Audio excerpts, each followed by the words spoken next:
Hey everyone, good evening, good evening. The class started already, and hoping that you guys are getting my feed.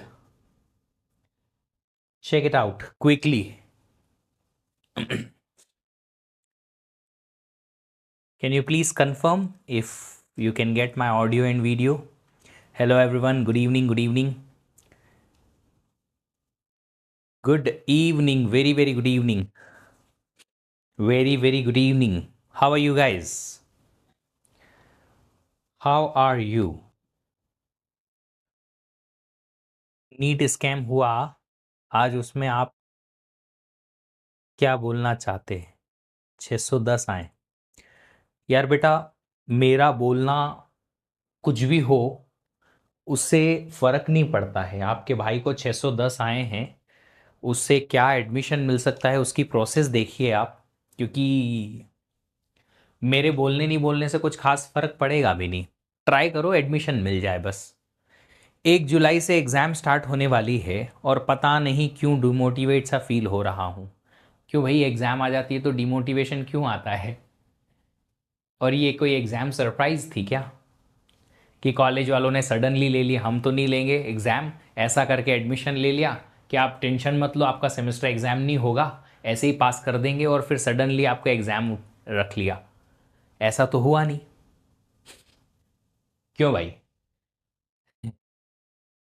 तुम लोगों की पता है problem क्या है? तुम लोगों की प्रॉब्लम ये है कि तुम छोटा सा चैलेंज देखते हो और डर इतना जाते हो कि उसकी वजह से जो आपको प्रोसेस पे ध्यान देना है वो प्रोसेस पे ध्यान भी नहीं दे पाते हो। एग्जाम आ रही है तो चिंता इतनी कि एग्जाम का भी नहीं पढ़ पाएंगे और ना गेट का पढ़ पाएंगे, दोनों बर्बाद। एक चीज पे कंसंट्रेट कर सकते हो, कर लो, एग्जाम पे कंसंट्रेट कर लो। एग्जाम खत्म होगी, थोड़ा ब्रेक मिलेगा, तब गेट पे कंसंट्रेट कर लेना, है ना? सिंपल सी बात है। टेंशन लेने की बजाय सॉल्यूशन पे ध्यान दो। Which exam we can give which has same GATE CS syllabus? Pradeep Sarkar, right now you don't have to worry about it. there are a lot of there are a lot of exams. बाग का अपना exam होता है, ठीक है। कभी अगर इसरो का recruitment आता है तो वो होता है, HAL का होता है, नीलीट का एग्जाम होता है, NIC का। ऐसी जो भी रिक्रूटमेंट आती रहेंगी आपको हम बताते रहेंगे। इसके अलावा कॉलेजेस की अपनी पर्सनल एग्जाम्स होती हैं, जैसे बिट्स पिलानी का अपना एग्ज़ाम होता है, IIIT दिल्ली का अपना एग्ज़ाम होता है, ISI कोलकाता का अपना एग्ज़ाम होता है, IIIT हैदराबाद का अपना एक एग्ज़ाम होता है, कर्नाटका में PG सेट होता है। तो ये सारे एग्जाम्स आप लिख सकते हो, बट पहले लर्निंग पर कॉन्सेंट्रेट कर लेते हैं। चलिए सर, गुरुजी, डर एग्जाम से नहीं पेरेंट्स से लगता है तो लगना भी चाहिए। पेरेंट्स से डर लगना भी चाहिए, तभी तो आप सही रास्ते पे चलने के लिए कोशिश करोगे। अगर जिंदगी से आपके डर हट जाएगा तो क्या होगा? IIIT बैंगलोर का एग्जाम नहीं होता बेटा, स्कॉलरशिप के एग्जाम नहीं होते। स्कॉलरशिप उनको मिलती है जिनका गेट स्कोर होता है। सर, सेमेस्टर के लिए भी मैं डेली पढ़ता हूँ, एग्ज़ाम के टाइम पे मुझे गेट की प्रिपरेशन करनी है। ऐसा है कि जब सेमेस्टर एग्ज़ाम आएगी, गेट का प्रिपरेशन में अगर आप खाली कंप्लीटेड कोर्सेज का रिवीजन रिवीजन भी कर लोगे, अगर टाइम मिल जाता है तो ठीक, नहीं तो रोक दो गेट प्रिपरेशन। कोई इतना बड़ा भारी नुकसान नहीं होगा। 10 to 15 डेज आपका सेमेस्टर एग्जाम में जाता है, विच इज़ यूजुअल, हर किसी के लिए नॉर्मल है। मेरे साथ भी था, दूसरों के साथ भी रहेगा। 2 बार एग्जाम हो गया आपका, जनवरी के आसपास, दिसंबर जनवरी के आसपास भी एग्जाम होगा, तब कर लेना, तब भी वही सेम चीज आएगी। तो जब एग्जाम नहीं है तब है, दम लगा के मेहनत कर लो, ताकि जब एग्जाम आए तो गेट प्रिपरेशन अगर रुके भी थोड़ी देर के लिए तो कोई तकलीफ नहीं है ना। चलिए, OS का शॉर्ट नोट दे देंगे बेटा, बनाया हुआ है मेरे पास ऑलरेडी। शॉर्ट नोट बनाने में कोई तकलीफ नहीं है, वो मैं दे दूंगा। अभी मेरा फर्स्ट ईयर ही है, फर्स्ट ईयर है तो कोई तकलीफ ही नहीं है। गेट का प्रिपरेशन रोक दो 20 दिन आराम से, CGPA बढ़िया बनाओ, शानदार। मेरा सेकंड अटेम्प्ट था बेटा, फर्स्ट अटेम्प्ट में 682 आया था। 6 महीने की प्रिपरेशन की थी, जुलाई एंड से स्टार्ट करके, थर्ड ईयर में जुलाई एंड से स्टार्ट किया था, और 6-7 महीने में कुछ 682 रैंक आई थी। उसके बाद फिर 1 साल और मेहनत करी और वो रैंक निकली। चलो, सर किस फॉर्म आता है? बेटा फॉर्म वॉर्म की इतनी क्या चिंता है, जब आएगा हम बात करेंगे, सब पूरी कम्युनिटी हिल जाएगी जिस दिन फॉर्म आएगा। चिंता और बढ़ेगी बच्चों में, जो पढ़ाई वढ़ाई नहीं कर रहे हैं ना अभी से, वो सब तुमको टेंशन देते हुए दिखेंगे। अब तो फॉर्म भी आ गया, अब तो पढ़ना पड़ेगा, अब क्या करें सर, इतना ही बचा है उतना ही बचा है, इस टाइप के हजारों क्वेश्चन आते रहेंगे। टेंशन नहीं करो, जब भी फॉर्म आएगा कर लेंगे। ऐसी चीजों के बारे में थोड़ी सोचते हैं। मैंने हमेशा एक बात आप लोगों को बताई है, फिर बताता हूं, ये जिंदगी के हर हिस्से, हर कोने में काम आएगी। Control the controllables. जो हमसे कंट्रोल हो सकता है उसको कंट्रोल करने की कोशिश करो। इस पूरी जर्नी में हमारी प्रिपरेशन हम कंट्रोल कर सकते हैं। हमारी टाइमिंग, किस टाइम पे हमें पढ़ना है किस टाइम पे नहीं, वो हम कंट्रोल कर सकते हैं। कितनी मेहनत हमें लगानी है वो कंट्रोल कर सकते हैं। पेपर कितना आएगा, कैसा आएगा, कितने सेट में होगा वो हमें नहीं पता।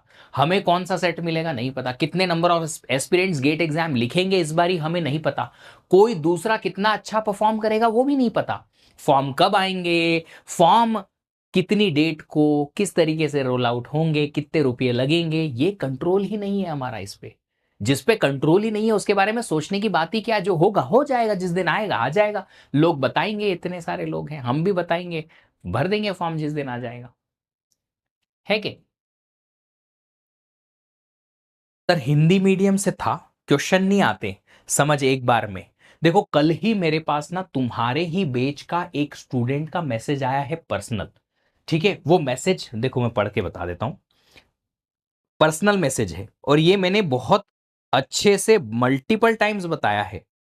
बच्चे ने बोला सर आपकी एडवाइस से डेली बुक पढ़ना चालू किए थे, सीरियसली बहुत हेल्प हो रहा है अभी टेक्निकल टर्म समझने में। ये मैंने क्लासरूम में पहले दिन बताया था कि जिनको इंग्लिश पढ़ के समझने में दिक्कत है वो बुक पढ़ो, और बुक भी बहुत ज्यादा डिटेल में नहीं पढ़ना है। वो टॉपिक नए वाले नहीं पढ़ना है, सिर्फ पुराने टॉपिक पढ़ने जो क्लासरूम में हो चुके हैं। जो अच्छे से टॉपिक समझ में आया है उसी को किताब से पढ़ो। पढ़ के समझोगे जो ऑलरेडी आपको पता है, एक्स्ट्रा एफर्ट भी नहीं लगेगा। 15 minutes per day, 10 minutes per day अगर आप किताब पढ़ना शुरू कर दिए, आपको रीडेबिलिटी जो है आपकी इंप्रूव हो जाएगी। और ये मास्टर स्ट्रोक है, इससे अच्छा कुछ भी नहीं हो सकता। और रही बात हिंदी मीडियम की, तो हम भी हिंदी मीडियम से पढ़े हुए हैं, 12th तक हिंदी मीडियम ही पढ़ा था।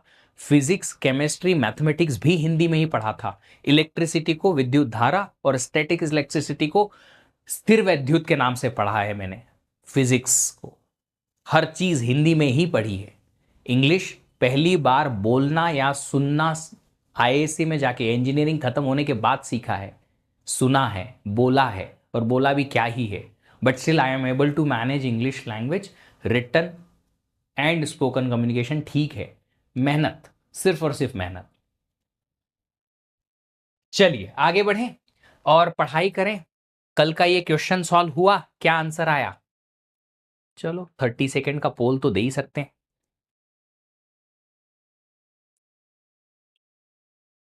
इसी वीक शुरू किया बेटा, शुरुआत से शुरू करो, यहाँ लाइव में टाइम वेस्ट मत करो। शुरुआत से फर्स्ट लेक्चर से स्टार्ट करो, यहाँ बीच में आने से कोई मतलब नहीं, बीच में आने से मतलब नहीं।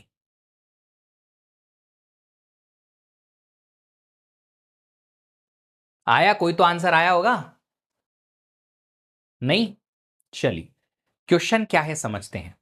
Computer system, in a computer system 4 files are there, 11,050। अच्छा ये स्पेस नहीं है, 11,050 है। 11,050 बाइट्स, 4990 बाइट्स, 5170 बाइट्स एंड 5 कहाँ हुई है, ओ 4 ही फाइल है, हाँ 12,640 bytes need to be stored. तो इतनी साइज की फाइल को हमें स्टोर करना है एक कंप्यूटर सिस्टम में। फाइल है मतलब डिस्क पे जाके स्टोर होगी। For storing these files on the disk we can either use 100 byte का ब्लॉक और 200 बाइट का block, but can not mix. मतलब या तो हम 100 बाइट के ब्लॉक यूज करेंगे या 200 बाइट के ब्लॉक यूज करेंगे फाइल को स्टोर करने के लिए। फॉर ईच ब्लॉक, ये वाली लाइन जो है अगेन, जब तक तुम किताबें नहीं पढ़ोगे ना नहीं समझ में आएंगी। अगर आपकी रीडेबिलिटी अच्छी है तो समझ में आएगी। For each block used to store a file, एक फाइल को स्टोर करने के लिए जितने ब्लॉक लगते हैं, मान लो ये वाली फाइल है, इसको स्टोर करने के लिए 100 ब्लॉक्स लगे, तो 100 ब्लॉक में से हर एक ब्लॉक के लिए क्या करना है? A 4 byte of bookkeeping information also needs to be stored on the disk. तो जितने भी ब्लॉक फाइल को यूज करने के लिए, फाइल को स्टोर करने के लिए यूज हुए हैं, उन हर एक ब्लॉक के लिए 4-4 बाइट का आपको बुक कीपिंग इंफॉर्मेशन रखनी है, समथिंग लाइक इंडेक्सिंग रखनी है। तो 100 ब्लॉक पे अगर एक फाइल स्टोर्ड है तो 100 टाइम्स 4-4 बाइट की बुक कीपिंग इंफॉर्मेशन लगेगी। ऐसी बात है ये, ठीक है। आगे आगे दे रखा है 10, the total space used to store a file, पूरी स्पेस जो फाइल को स्टोर करने के लिए लगेगी is sum of space taken to store the file and space taken to store the book keeping information for the blocks allocated for the storing the file. इतना बड़ा statement पढ़ते पढ़ते ही तुम्हारी जान निकल जाए। पेशेंस तो है ही नहीं जिंदगी में हमारी, एक सेकंड का पेशेंस नहीं। कहाँ तुमको कहीं इंतजार कराया कि फटाक से फोन हाथ में लिया, टुक टुक टुक टुक चलाना चालू कर दिया। पेशेंस तो है ही नहीं, है ना। इतना बड़ा स्टेटमेंट हम तो क्वेश्चन ही नहीं सॉल्व कर पाएंगे। ऐसे ही होता है। तो क्या कहना है इनका कि पूरी फाइल को स्टोर करने के लिए टोटल स्पेस जो लगेगी वो लगेगी, पहले तो फाइल को स्टोर करने के लिए जितने ब्लॉक लग रहे हैं वो, और ऊपर से बुक कीपिंग इंफॉर्मेशन को स्टोर करने के लिए जो भी स्पेस लग रही है वो। आगे, a disk block can store either book keeping information for a file और data from a file but not both. मतलब एक ही ब्लॉक के अंदर तुम बुक कीपिंग इंफॉर्मेशन और साथ ही साथ फाइल दोनों को नहीं रख सकते, अलग अलग रखना पड़ेगा, ठीक है। What is the total space required for storing the files using this and using 200 byte block. 100 byte के लिए ब्लॉक के बारे में बात करता हूं। अगर आपने 100 बाइट्स के ब्लॉक लिए तो बताइए 11,050 बाइट की एक फाइल है, इतनी बाइट की फाइल को स्टोर करने के लिए कितने ब्लॉक लगेंगे? अच्छा, एक सिंपल सी बात बता दो, 11,000 तो दूर की बात है, 100 बाइट का एक पूरा ब्लॉक है, 150 बाइट की फाइल को स्टोर करने के लिए कितने ब्लॉक लगेंगे? ऐसे ही बता दो, 150 बाइट की एक फाइल है, उसको स्टोर करने के लिए कितने ब्लॉक लगाओगे? बोलो बोलो बोलो। दो लगेंगे। क्यों भाई? 150 को अगर 100 से डिवाइड करें तो 1.5 आ रहा है, 1.5 ब्लॉक। एक ब्लॉक तो पूरा पूरा लगेगा, आधा और लगेगा, पर इस आधे को और किसी दूसरी फाइल को तो दे नहीं सकते, इंटरनल फ्रेगमेंटेशन करना पड़ेगा, तो टोटल ब्लॉक लगेंगे 2। तो कैसे निकाला ये? कैसे निकाला? फाइल की size divide by block size और उसकी सील वैल्यू। सील वैल्यू समझते हो? सील वैल्यू मतलब अपर इंटीजर। अभी मैं करने की कोशिश क्या कर रहा हूं, पहले ये निकालने की कोशिश कर रहा हूं कि हर एक फाइल को इंडिविजुअली स्टोर करने के लिए कितने ब्लॉक लगेंगे। अगर 100 बाइट के ब्लॉक हैं तो पहले ये निकालने की कोशिश कर रहा हूं। तो मेरी पहली फाइल जो है 11,050 साइज की है, और इस 11,050 साइज की फाइल को 100 बाइट के ब्लॉक पे रखने के लिए मुझे कितना 111 ब्लॉक्स की जरूरत लगेगी। Second, 12 block. अरे भैया मिहिर बाबू, 100 से डिवाइड करेंगे 110.5 आएगा, उसका अपर वैल्यू 111 आएगा। 4990 byte divided by 100 byte, ceil value क्या आ जाएगा? 49.9 is 50। 5170 byte divide by 100 byte, ceil value क्या आ जाएगा? 52 ब्लॉक्स। और यहां 12,640 byte divide by 100 byte, answer आ जाएगा हमारे पास 127 ब्लॉक। तो ये तो हो गए हमारे पास फाइल को, अलग अलग फाइल को स्टोर करने के लिए ब्लॉक्स, है ना। कि फाइल नंबर 1 को स्टोर करने के लिए 111 ब्लॉक लगेंगे, 2 को स्टोर करने के लिए 150, 3 को स्टोर करने के लिए इतने, 4 को स्टोर करने के लिए इतने।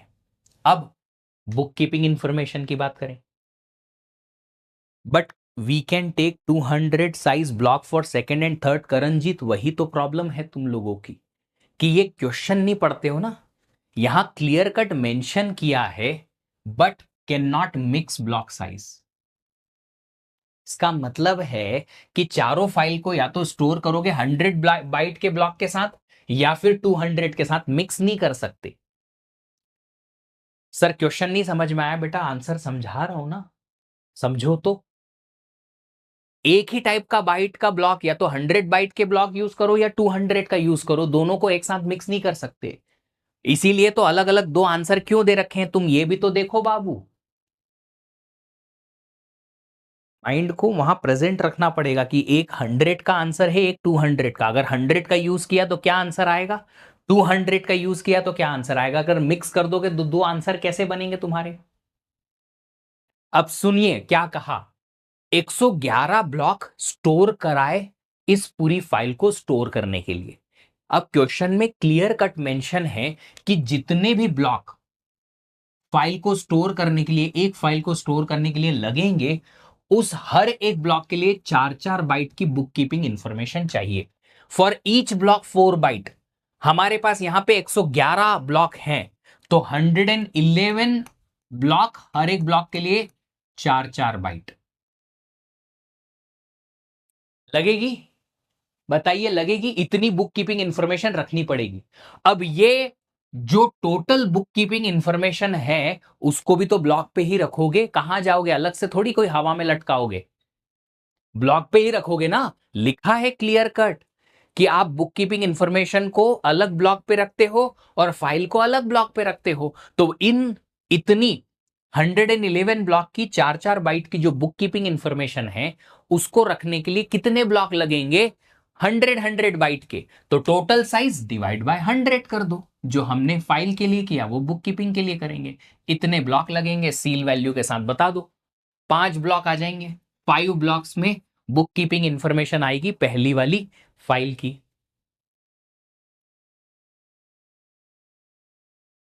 ठीक है। अभी सेकंड वाली फाइल के लिए देखें, 50 ब्लॉक्स हैं, हर एक ब्लॉक के लिए 4-4 बाइट की book keeping information divide by 100 byte का ब्लॉक। बताइए कितना आएगा, 2 block. Next, 52 into 4 byte divided by 100 byte, ceil value 3 block इसके लिए लग जाएंगे।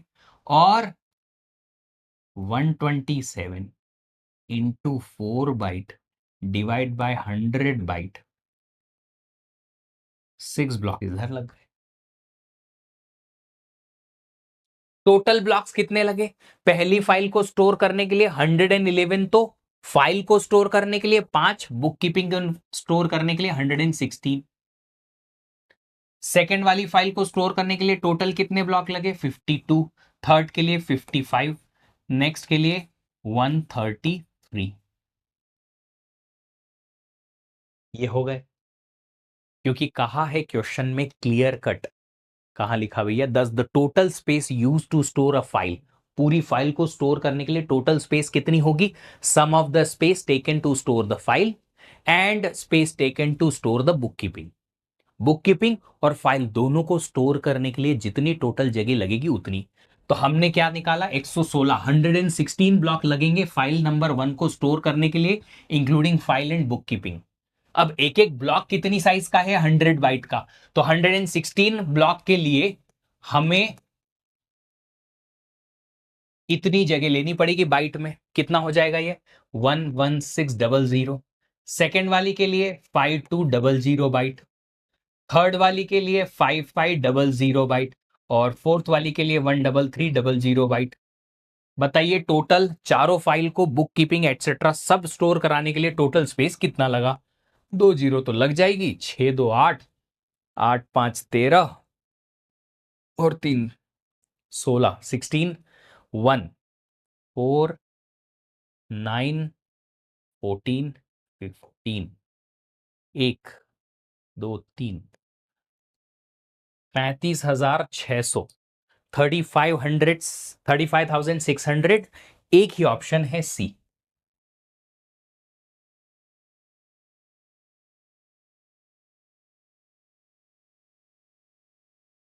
100 के लिए आ गया तो 200 के लिए भी आ जाएगा आसानी से।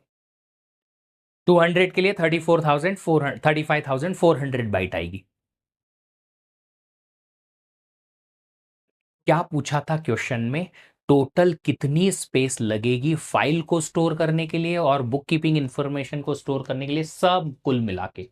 तो हमने हर एक फाइल निकाली, फाइल निकालने के बाद हर एक फाइल के स्टोर जो ब्लॉक साइज निकाली उनके लिए बुक कीपिंग इन्फॉर्मेशन का साइज निकाला, वहां से बुक कीपिंग इन्फॉर्मेशन को स्टोर करने के लिए कितने ब्लॉक लगे वो निकाले, ताकि टोटल ब्लॉक मिले और टोटल स्पेस मिल जाए।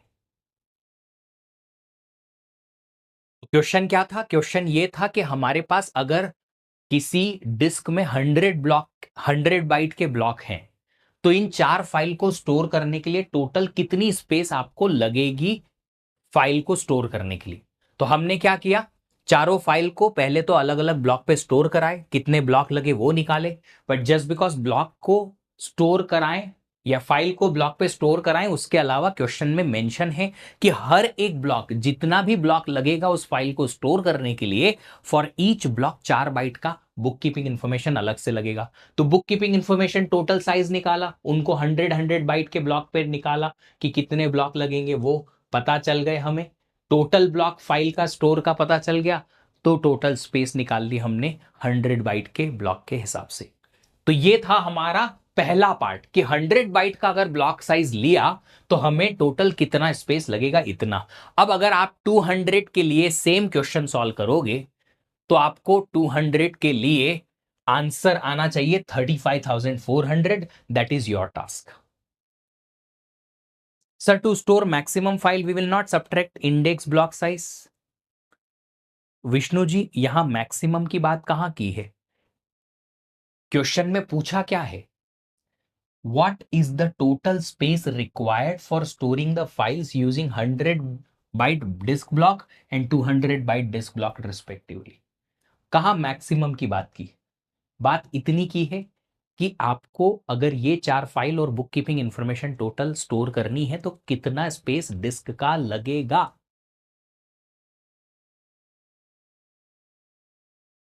Total maximum file size we will not subtract index block size. बिल्कुल निकालेंगे। उसके लिए हमने ऐसा क्वेश्चन भी किए हैं लेटर ऑन, जब हमने इंडेक्स फाइल निकाली थी उसके बाद। उसके पहले नहीं किया। उसके पहले सिंगल लेवल डायरेक्टरी थी, वहां पे इंडेक्सिंग की कोई जरूरत नहीं होती। सिंगल लेवल डायरेक्टरी में इंडेक्सिंग एटसेट्रा का हमने कोई रोल पार्ट देखा नहीं, इसलिए हमने उसको नहीं यूज किया। चलो, अब 200 वाला मैं सॉल्व नहीं कर रहा, तुम लोग सॉल्व कर लेना, आंसर वेरीफाई कर लेना, ठीक है? I am not solving it. चलिए आगे बढ़ते हैं, डिस्क की बात करते हैं। ये है मैग्नेटिक डिस्क। मैंने आपसे कहा था कि आप प्लीज यूट्यूब से या खजाना से डिस्क का स्ट्रक्चर पढ़ के आइए। वैसे भी सीओए में पढ़ना ही है, तो आपका वैसे ही जो भी टाइम स्पेंड होगा कोई अननेसेसरी काम के लिए स्पेंड होगा नहीं। आप आसानी से पढ़ लोगे कि क्या होती है डिस्क और कैसे उसमें डिस्क का स्ट्रक्चर बनता है, ठीक है?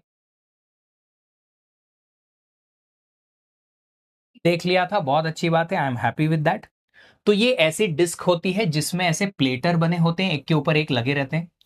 प्लेटर में ऐसे गोल गोल गोल गोल बहुत सारे ट्रैक्स होते हैं और इन ट्रैक पे छोटे छोटे छोटे छोटे सेक्टर्स होते हैं।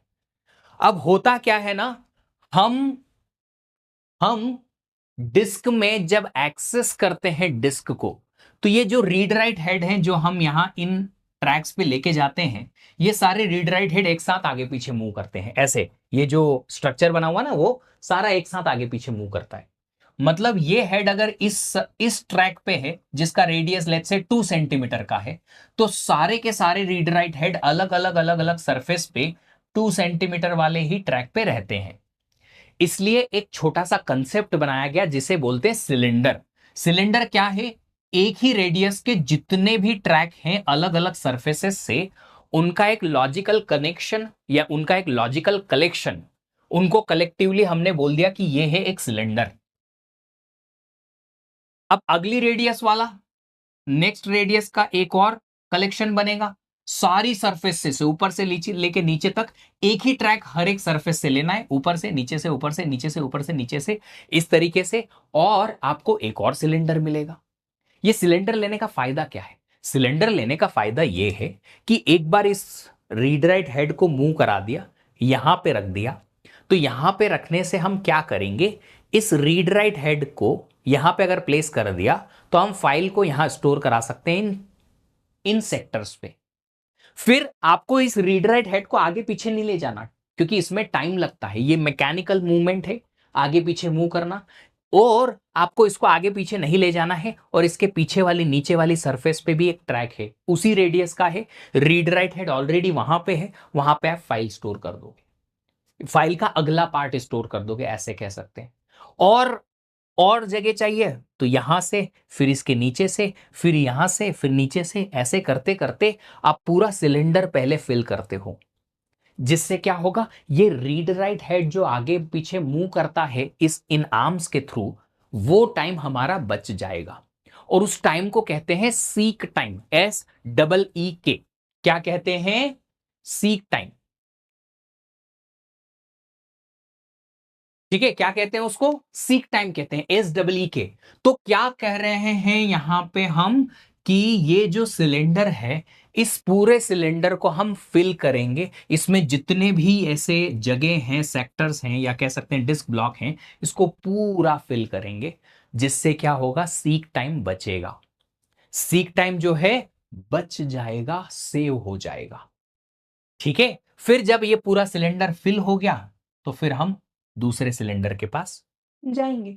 ठीक है, पर अब बात ये आती है कि डिस्क का स्ट्रक्चर तो हमने बना दिया, ऐसा मूवमेंट बना दिया कि रीड राइट हेड जो है एक जगह पे मूव हो गए, उसके बाद सीक टाइम हमने सिलेंडर की वजह से सेव कर दिया। उस सिलेंडर के अंदर जितनी भी हमारी स्पेस है हम उसको यूटिलाइज भी कर लेंगे, we are happy with that. But होता क्या है ना भैया, डिस्क जो है उसका एक्सेस टाइम, डिस्क जो है उसका एक्सेस टाइम होता है मिली सेकेंड, 10⁻³ सेकेंड कह रहा हूं। और सीपीयू जो काम करता है वो करता है 10⁻৯ के हिसाब से, नैनो सेकेंड के हिसाब से। अब इसमें और इसमें डिफरेंस है 10⁻6 का। आपका जो डिस्क है वो 10⁻6 टाइम्स स्लोअर है सीपीयू के।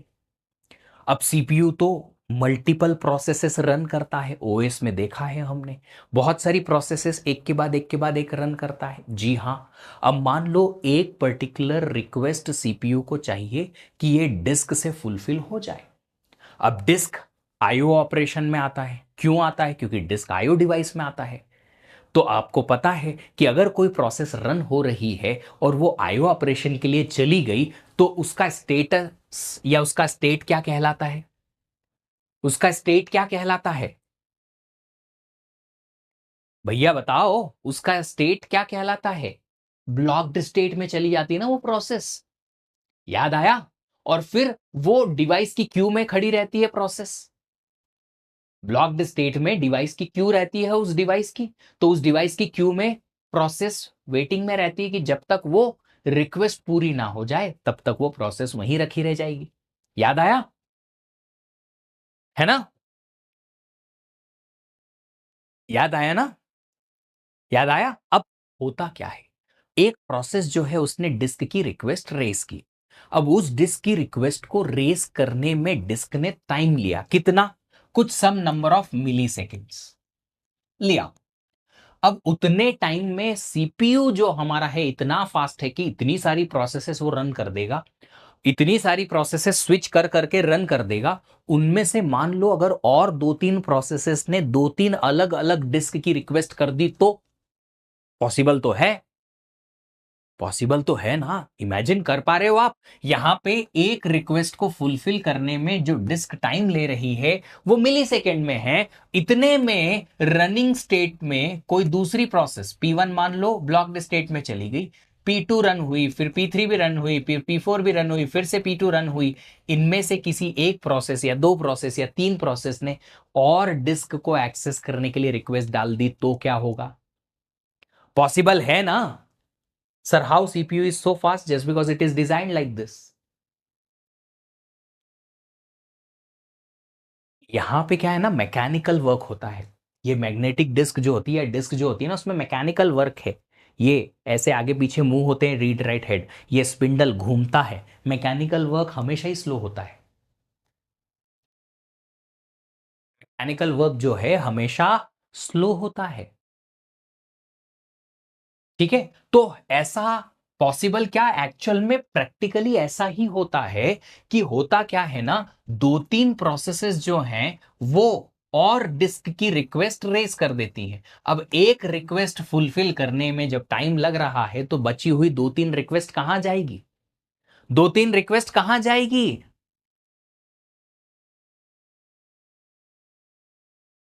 2-3 रिक्वेस्ट जो है वो उस डिस्क की क्यू में रहेगी।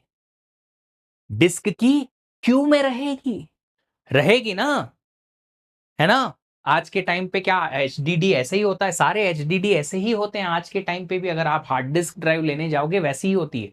पर मोस्ट ऑफ द केसेस में आजकल क्या है, एसएसडी ड्राइव आने लगी है, सॉलिड स्टेट ड्राइव, जिनका काम जो है इसके थ्रू इसके अलग होता है, काफी अलग होता है। बाकी जो एचडीडी आती है वो ऐसी ही आती है, सेम चीज है। तो हमने क्या कहा कि अगर मल्टीपल मल्टीपल रिक्वेस्ट और आ गई डिस्क की तो वो चली जाएंगी क्यू में। अब अगर वो क्यू में चली गई तो डिस्क को एक्सेस कराता कौन है? फाइल सिस्टम कराता है, ओएस का। आपको पता है ना कि अगर डिस्क की एक्सेस हुई है, कोई डिस्क की रिक्वेस्ट है, तो फाइल सिस्टम कराता है।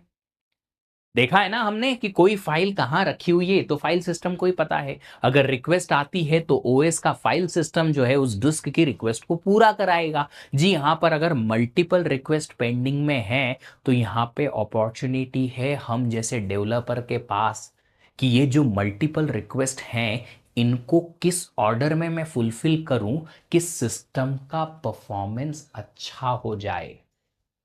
अगर मल्टीपल रिक्वेस्ट ऑलरेडी पेंडिंग में है, क्यू में है, आ चुकी हैं रिक्वेस्ट और वेटिंग में है, तो ये ऑपरेटिंग सिस्टम का परमो धर्म बनता है कि वो इन रिक्वेस्ट को उस ऑर्डर में फुलफिल कराए जिससे कि सिस्टम का परफॉर्मेंस बढ़े। यही तो काम है ओएस डिजाइनर का। तो यहां पे एक पर्टिकुलर टॉपिक निकल के आता है स्टडी का, और वो टॉपिक है कि जो डिस्क के अलग अलग लोकेशन का रिक्वेस्ट पेंडिंग में है, उन रिक्वेस्ट में से कौन सी रिक्वेस्ट को पहले फुलफिल किया जाए ताकि सिस्टम का परफॉर्मेंस बढ़े। और ये कैसे डिसाइड होगा? Based on algorithm, disk scheduling algorithm done by operating system to schedule IO request arriving for the disk। और क्यों करते हैं? ताकि सिस्टम का परफॉर्मेंस बढ़े। ऑफ कोर्स आप लोग भी तो करते हो, मल्टीपल चीजें पेंडिंग में हैं तो आप वो चीज या वो काम उठाने की कोशिश करते हो जो आपको पहले करना है, जिसकी डेडलाइन नजदीक है, ताकि ऑफ कोर्स आपका सब कुछ टाइम पे फिनिश हो जाए, वर्क भी चलता रहे, सेटिस्फेक्शन भी मिलता रहे, लर्निंग भी होती रहे। तो एक चीज तो हमें समझ में आई कि शेड्यूलिंग उन पर्टिकुलर रिक्वेस्ट की होंगी जो ऑलरेडी आ चुकी हैं। फ्यूचर का यहां कोई लेना देना नहीं है। रिक्वेस्ट पेंडिंग में है, ऑलरेडी क्यू में है, उनमें से एक एक को पिक करना है कि कौन सी वाली को पहले शेड्यूल किया जाए। अब बात इतनी है कि ये जो रिक्वेस्ट की शेड्यूलिंग होती है वो शेड्यूलिंग होती है सिलेंडर नंबर के हिसाब से। सिलेंडर नंबर मतलब कि ये देखो, मान लो ये है सिलेंडर नंबर 1, इसके बाहर का है सिलेंडर नंबर 2, इसके बाहर का है सिलेंडर नंबर 3, और ऐसे बहुत सारे सिलेंडर्स हैं। ऐसे बहुत सारे सिलेंडर्स हैं। आई होप आपको ये समझ में आया होगा, ये सिलेंडर, ये सिलेंडर, ये सिलेंडर, ये सिलेंडर, ये सिलेंडर, है ना। ऐसे ढेर सारे सिलेंडर हो सकते हैं डिस्क में। तो उनमें से जो रिक्वेस्ट है वो पेंडिंग जो रखी हुई है वो कौन से वाले सिलेंडर नंबर की है? क्यों? क्योंकि जिस भी सिलेंडर नंबर पे वो रिक्वेस्ट है, नंबर 1 पे है कि 2 पे है कि 3 पे है कि 50 पे है कि 20 पे है, उसके हिसाब से इस रीड राइट हेड को आगे पीछे मूव कराना पड़ेगा उस सिलेंडर पे ले जाके। तो उस सिलेंडर के अंदर की कोई भी रिक्वेस्ट हो सकती है पेंडिंग में। अगर किसी सिलेंडर के अंदर की रिक्वेस्ट पेंडिंग में है तो उस सिलेंडर की रिक्वेस्ट को कब फुलफिल करना है, that is what the disk scheduling, ताकि हम सीक टाइम जो है उसके परफॉर्मेंस को इंप्रूव कर पाए यहां। ठीक है, ओके। डिस्क का टाइम भी बहुत स्लो है तो वैसे भी करेंगे तो भी स्लो ही रहेगा। बेटा जी, टाइम तो स्लो है, बट उन स्लो टाइम में किस रिक्वेस्ट को पहले फुलफिल कर दे ताकि वो प्रोसेस आगे बढ़ जाए, फिर दूसरी प्रोसेस को की रिक्वेस्ट को कैसे फुलफिल करें ताकि वो नेक्स्ट आगे बढ़ पाए। बताता हूं, समझ में आएगी बात। तुम भी तो स्लो होते हो क्वेश्चन सॉल्व करने में, बट फिर भी कहीं ना कहीं तुम अपने खुद के क्वेश्चन सॉल्व जो करते हो दूसरों के कंपैरिजन में स्लो हो, ओके, बट इंटरनली हो सकता है ना, दो क्वेश्चन में से एक क्वेश्चन को जल्दी सॉल्व कर सकते हो, एक को स्लो सॉल्व करोगे। डिपेंड्स कि वो क्वेश्चन किस टॉपिक से है, होता है ऐसा। मान लो तुम क्वेश्चन सॉल्व करने में स्लो हो एज कंपेयर टू मी, मान क्या लो, वो तो है ही, ट्रू है।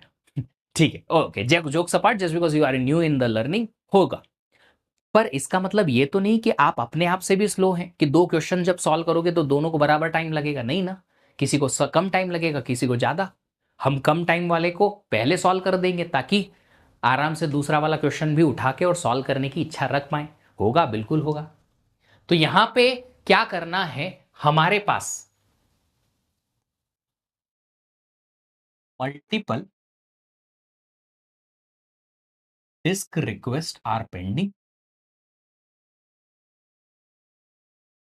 फॉर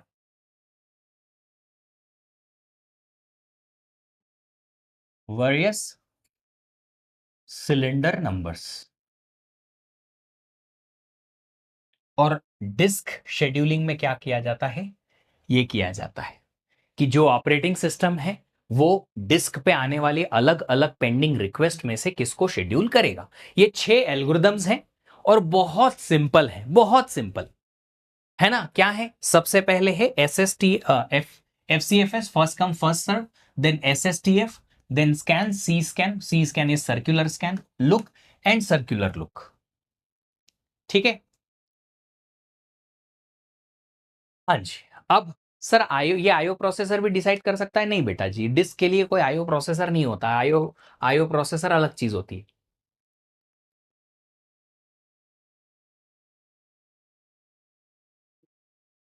देखो यार, इतना कुछ हम पढ़ चुके हैं ऑलरेडी, नाम से ना ऑटोमेटिकली समझ में आ जाएगा। फर्स्ट कम फर्स्ट सर्व, जो पहले रिक्वेस्ट आई क्यू में ऐड हुई जिस सीक्वेंस में, उसी सीक्वेंस में उनको हम फुलफिल करेंगे। जिस सीक्वेंस में जो प्रोसेस आती है या रिक्वेस्ट आती है उसी सीक्वेंस में उनको हम शेड्यूल करेंगे। जैसे कि the order of request is this, सबसे पहले ये आती है, फिर ये, फिर ये, फिर ये, फिर ये, फिर ये, फिर ये अलग अलग सिलेंडर नंबर के लिए आ रही है। एग्जाम्पल जो हमने लिया है यहां पे, सारे एग्जाम्पल्स में हम ये अज्यूम कर रहे हैं कि टोटल नंबर ऑफ सिलेंडर्स जो हमारे पास हैं डिस्क में वो है 200, और इनकी नंबरिंग जो है 0 से 199 है। ठीक है, अब समझिए जरा, करंटली रीड राइट हेड कौन सी वाली पोजीशन पे है, 50 पे है। अब 50 के बाद नेक्स्ट कौन से वाले सिलेंडर नंबर की रिक्वेस्ट पूरी करनी पड़ेगी FCFS एल्गोरिदम के अकॉर्डिंग। सबसे पहले 50 से सिलेंडर नंबर 72 पे जाएंगे हम, और वहां की जो रिक्वेस्ट पेंडिंग है उसको पूरा करेंगे। फिर 72 से 160 पे जाएंगे, उसको पूरा करेंगे। फिर 160 से 33 जाएंगे, उसको पूरा करेंगे। 33 से 133 30 जाएंगे। फिर 14 पे, 6 पे, 180 पे। इस तरीके से जो सिलेंडर नंबर जिस सीक्वेंस में हमारे पास में रिक्वेस्ट आई है उस सिलेंडर नंबर की रिक्वेस्ट हम पूरी करेंगे, फुलफिल करेंगे। अब इसको बनाएंगे कैसे, इसके लिए एक टाइमलाइन डायग्राम बनता है। टाइमलाइन डायग्राम बड़ा आसान है समझना। मैंने सारी रिक्वेस्ट यहां लिख दी है, कॉर्नर बाउंड्री के सिलेंडर नंबर 0 से लेके 199 लिख देता हूं। ठीक है, रिक्वेस्ट है हमारी सबसे छोटी सिलेंडर नंबर 6 की, 14, फिर 33, 50 पे करंट रीड राइट हेड है, और उसके बाद 72, उससे दूर हमारे यहां 130 है, 160 है और 180 है। करंट रीड राइट हेड अभी 50 पे है। ठीक है, 50 से मुझे रीड राइट हेड को कहां ले जाना पड़ेगा, सबसे पहले 72 पे। अब 50 से मैं 72 पे जाऊंगा। अब अगर 72 पे मैं 50 से गया तो थोड़ा तो टाइम लगेगा ना वहां जाने में। मेरे रीड राइट हेड को 50 से 72 ले जाने के लिए, मान लो यहां है सिलेंडर नंबर 50, 72, या इधर मान लो 50 से 72 इधर ले जाने के लिए टाइम तो लगेगा ना, लगेगा ना। इस टाइम को मैंने क्या नोट नोट किया है, डिनोट किया है ऐसे, डाउनवर्ड मूवमेंट के थ्रू, कि टाइम लगा यहां से यहां जाने में, थोड़ा टाइम लगा, इसलिए मैंने थोड़ा सा नीचे ले लिया इसको। हो गया, हो गया इतना। अभी 72 से मुझे 160 पे लेके जाना है, तो 72 वाले सिलेंडर की रिक्वेस्ट पूरी करने के बाद आप जाएंगे सीधा 160 वाले सिलेंडर पे, क्योंकि उसकी रिक्वेस्ट नेक्स्ट आई थी। फिर 33 पे जाओ, तो जिस सीक्वेंस में रिक्वेस्ट आई है क्यू में, उसी सीक्वेंस में आप रिक्वेस्ट को पूरा करोगे। 160 से फिर आप वापस से पीछे की तरफ गए और रीड राइट हेड को लेके गए 33 वाले सिलेंडर पे, इसकी रिक्वेस्ट पूरी करी। फिर 33 से 130 पे जाएंगे। अरे ज्यादा आगे आ गए, ये आ गए 130 पे। फिर आए वहां से 14 पे जाओ, वहां से गए 14 पे, ये रहा 14। 14 से 6 पे जाओ, वहां की रिक्वेस्ट पूरी करो, और 6 से आखिरी में 180 पे चले जाओ। ऐसे करके आप सारी रिक्वेस्ट को पूरा करोगे 1 बाय 1। तो रीड राइट हेड आपने मूव करवाया, ये जो रीड राइट हेड है आगे पीछे मूव करवाया, यहां 50 से 72 गए, फिर इधर गए, फिर इधर गए, फिर इधर गए। ऐसे करते करते रीड राइट हेड अलग अलग सिलेंडर पे मूव करेगा, और आप अलग अलग सिलेंडर की जो रिक्वेस्ट है उनको पूरा कर देंगे। ठीक है, अब एक जो बेसिक टाइप का क्वेश्चन जो कि बहुत स्टैंडर्ड है यहां से, वो ये है कि इन रिक्वेस्ट को इस ऑर्डर में पूरा करने के लिए एफसीएफएस एल्गोरिदम में टोटल आपका हेड का मूवमेंट कितने सिलेंडर्स का हुआ। जैसे कि यहां पे था, हेड था शुरुआत में 50, 50 से 72 गया, मतलब 22 सिलेंडर का मूवमेंट आपके रीड राइट हेड ने किया। फिर 72 से गया 60 पे, 72 से 60 मतलब 88, कितना आएगा 88 हेड मूवमेंट्स हुए 88 सिलेंडर्स का। फिर 160 से गए 33 पे, तो कुछ 127 सिलेंडर मूवमेंट्स हुए। फिर 133 से 130 पे कुछ number of 97 number of head movements हुए। फिर 130 से गए 14 पे, फिर 14 से 6, 6 से ये, टोटल कितने हेड मूवमेंट हुए गिन लो। वो एक बहुत बेसिक सा या स्टैंडर्ड सा क्वेश्चन यहां से बनता है। टोटल नंबर ऑफ हेड और सिलेंडर मूवमेंट, आपके रीड राइट हेड ने कितने सिलेंडर गिनती के हिसाब से मूव किए। सबसे पहले हम लिखेंगे 72 minus 50 plus 160 minus 72 plus 160 minus 33 plus 130 minus 33 head movements हुए, प्लस 130 से लेके 14 पे गए आप, फिर 14 से लेके 6 पे गए आप, और 6 से लेके 180 पे गए आप। इतने हुए टोटल हेड मूवमेंट्स। गिनो जरा कितने आ रहे हैं। Goal is to minimize head movement, goal is to minimize many things. Yes, head movement कम होंगे तो ऑफकोर्स टाइम कम लगेगा, सिंपल सी बात है। हेड मूवमेंट ज्यादा लगेगा तो टाइम भी ज्यादा लगेगा। बताओ क्या टाइम हुआ, कितने लगेंगे। पक्का 632, किसी ने लिख दिया तो हमने भी लिख दिया 632, ऐसा नहीं कर लो।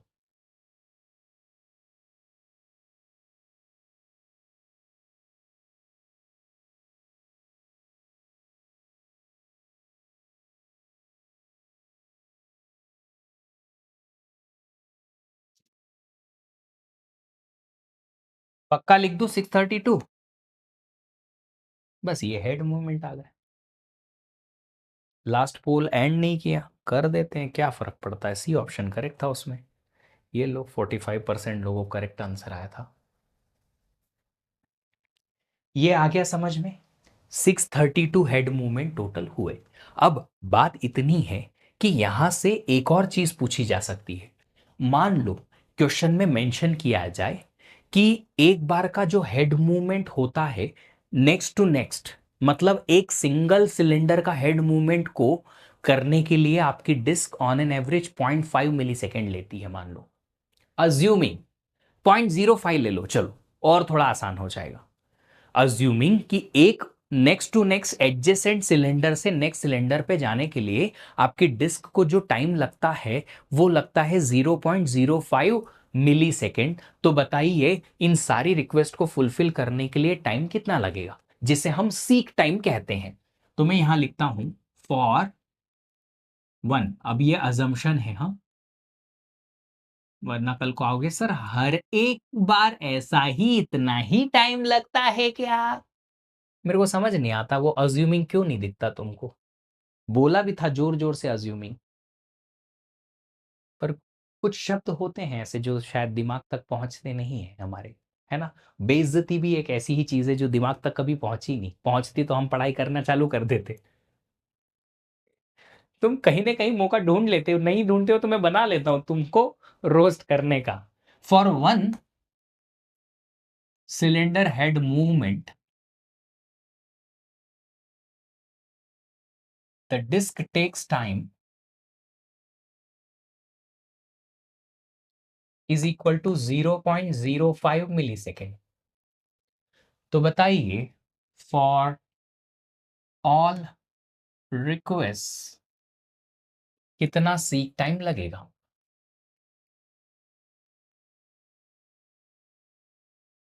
तो आंसर आएगा एक के लिए अगर 0.05 है तो 632 के लिए कितना, 632 इंटू 0.05 मिली सेकेंड।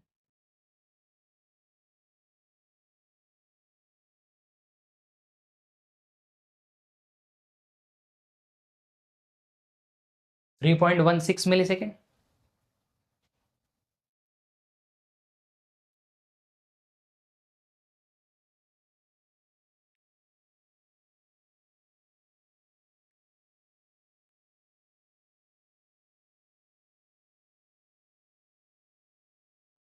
3 पॉइंट या 31 पॉइंट,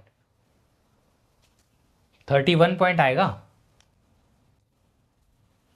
चल 31.6 मिली सेकेंड कर देते हैं बस।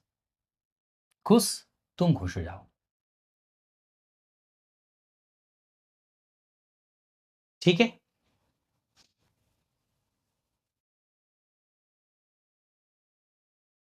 है ना। चलिए तो एक FCFS समझ में आई।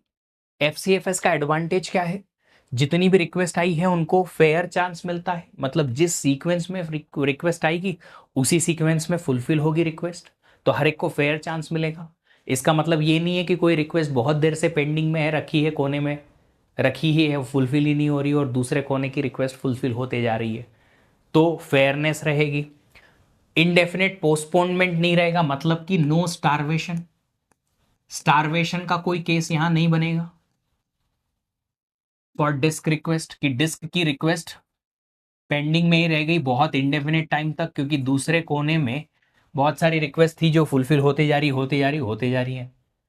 ठीक है, डिसएडवांटेज भी है, ऑप्टिमाइजेशन नहीं है सीक टाइम का, जो सीक्वेंस में आया वो कर दिया। अब देखो यहां इस केस में ही आप देख सकते हो कि आप पहले यहां से इस कोने में आए, फिर इस कॉर्नर पे गए, फिर वापस इधर आए, फिर इस कॉर्नर लास्ट तक गए, फिर इस लास्ट तक गए, हेड मूवमेंट बहुत ज्यादा हो गए, उसको ऑप्टिमाइज करने की कोशिश भी नहीं कर रहा है FCFS। May not provide the best possible service, अच्छी सर्विस प्रोवाइड नहीं कर पाएगा। ठीक है सर, हेड तो 6 टाइम ही डिफरेंट लोकेशन पे जा रहा है, बेटा 6 टाइम जा रहा है, बट कितनी डिस्टेंस ट्रेवल किया। मैं अगर एक जगह से दूसरी जगह जाता हूं, मान लो बैंगलोर में हूं और मैं दिल्ली गया, तो मैं ये नहीं गिन रहा कि कितनी जगह से कितनी जगह कितनी बार मैंने ट्रैवल किया, मैं ये गिन रहा हूं कि मैंने यहां से दिल्ली जाते हुए कितना किलोमीटर ट्रैवल किया, kilometre, distance. I am calculating distance कि जब 50 से 72 तक गया तो कितनी डिस्टेंस मेरे हेड के मूवमेंट हुई। 22 सिलेंडर्स मुझे चल के जाना पड़ा, रीड राइट हेड को लेके जाना पड़ा। जितना लंबा ये रास्ता होगा उतना ज्यादा टाइम लगेगा। Distance is directly proportional to the time taken, है ना। COA के साथ मिक्स कर सकते हैं, बिल्कुल कर सकते हैं कि सीक टाइम यहां से निकालने बोले, और बाकी का दो जो चीज है रोटेशनल लेटेंसी ट्रांसफर टाइम, वहां आपको जो COA में हमने सीखा है वैसा कुछ दे दे, और टोटल डिस्क एक्सेस टाइम निकालने बोले। Head movement means track cross, बिल्कुल फेयर चांस मिला तो बेस्ट सर्विस भी हुई ना। देखो फेयर चांस मिला इसका मतलब बेस्ट सर्विस नहीं है, बेस्ट सर्विस का मतलब हो सकता है कि आप कम से कम टाइम में इस पर्टिकुलर रिक्वेस्ट को फुलफिल करा पाए, सारी रिक्वेस्ट को। यहाँ टाइम की बहुत प्रॉब्लम है, इसलिए बेस्ट पॉसिबल सर्विस जो है प्रोवाइड नहीं हो पा रही यहां से।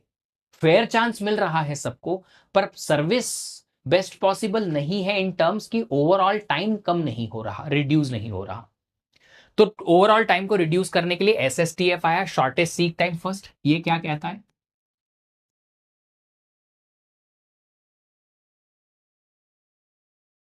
Fulfil request of nearest cylinder first. सबसे नजदीक का जो सिलेंडर है उसकी रिक्वेस्ट पहले फुलफिल आप कर लो करंट पोजीशन से।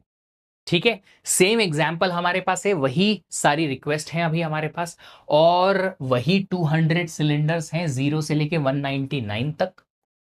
ये देखिए, अभी सारी रिक्वेस्ट को हम यहां लिख देते हैं। 6, 14, 33, करंट पोजीशन जो हमारी 50 पे है वो 72, 130, 160, 180।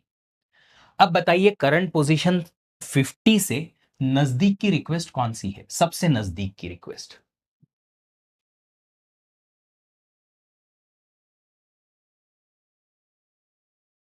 सभी को चांस मिला तो फिर डिसएडवांटेज क्यों? कहाँ बोला मैंने डिसएडवांटेज? सबको चांस मिल रहा है तो एडवांटेज ही तो है, ये क्या फेयर चांस? कहाँ गलत लिखा मैंने उसमें? Movement of head means after covering current track will move. Yes, सबसे नजदीक क्या है? 50 से अगर आप 72 जाएंगे तो 22 डिस्टेंस है, 50 से 33 सिर्फ 17 डिस्टेंस पे है। तो जो सबसे नजदीक की डिस्टेंस का आपके पास रिक्वेस्ट है उसको फुलफिल करो, क्योंकि ये सारी रिक्वेस्ट हमें दिख रही है ऑपरेटिंग सिस्टम के पास, ये सारी रिक्वेस्ट पेंडिंग में है, तो सारी रिक्वेस्ट दिख पा रही है। उसने देखा सबसे नजदीक का क्या है, 33 है, उस पर चले गया। 33 से नेक्स्ट नजदीक का क्या है? 33 से 14 बहुत नजदीक है, 72 तो बहुत दूर है, तो 14 पे चले गए। 14 से सबसे नजदीक 6 है, वहां चले गए। 6 से नेक्स्ट नजदीक 72 की रिक्वेस्ट है, 72 से नजदीक वाला सबसे पास वाला 130 है, 160 है, एंड देन 180 है। इस तरीके से ये रिक्वेस्ट फुलफिल हो जाएंगी। तो जो सबसे क्लोजेस्ट था करंट पोजीशन से वहां गए, फिर वहां से जो सबसे नजदीक था वहां गए, फिर वहां से जो सबसे नजदीक था वहां गए। आ गई समझ में बात? बताइए total number of head movements कितने हुए? अब देखो एक छोटी सी चीज बताता हूं मैं, छोटी सी चीज बताता हूँ, थोड़ा इंटेलिजेंस लगा लेना, अगर लगा लिया है तो बहुत अच्छी बात है, बड़ा सिंपल सा फंडा है, समझ में आ रहा होगा। आप अगर 50 से 33, फिर वहां से 14, वहां से 6 गए, तो अल्टीमेटली यहां से यहां की एक साथ ही डिस्टेंस ट्रेवल कर सकते हो, मतलब कैलकुलेट कर सकते हो। तो हेड मूवमेंट जब आपको कैलकुलेट करना है तो यहां से लेके यहां तक, चाहे आप 3 टुकड़ों में जाओ या टोटल डायरेक्टली जाओ, आपको 44 नंबर ऑफ हेड मूवमेंट लगेंगे। आप डायरेक्टली कैलकुलेट कर लो ना। 6 से 72 ज्यादा ही दूर हो गया, हो तो गया, पर आप देखो रिमेनिंग पेंडिंग ये थी 4, इन 4 में से सबसे नजदीक कौन था? 6 से, जो नजदीक था उसको डाल दिया।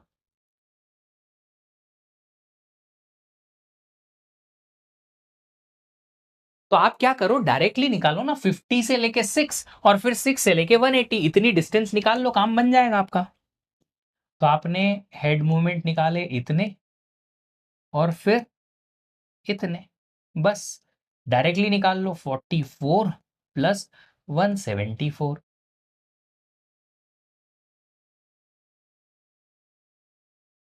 218, बस इतने हेड मूवमेंट लगेंगे।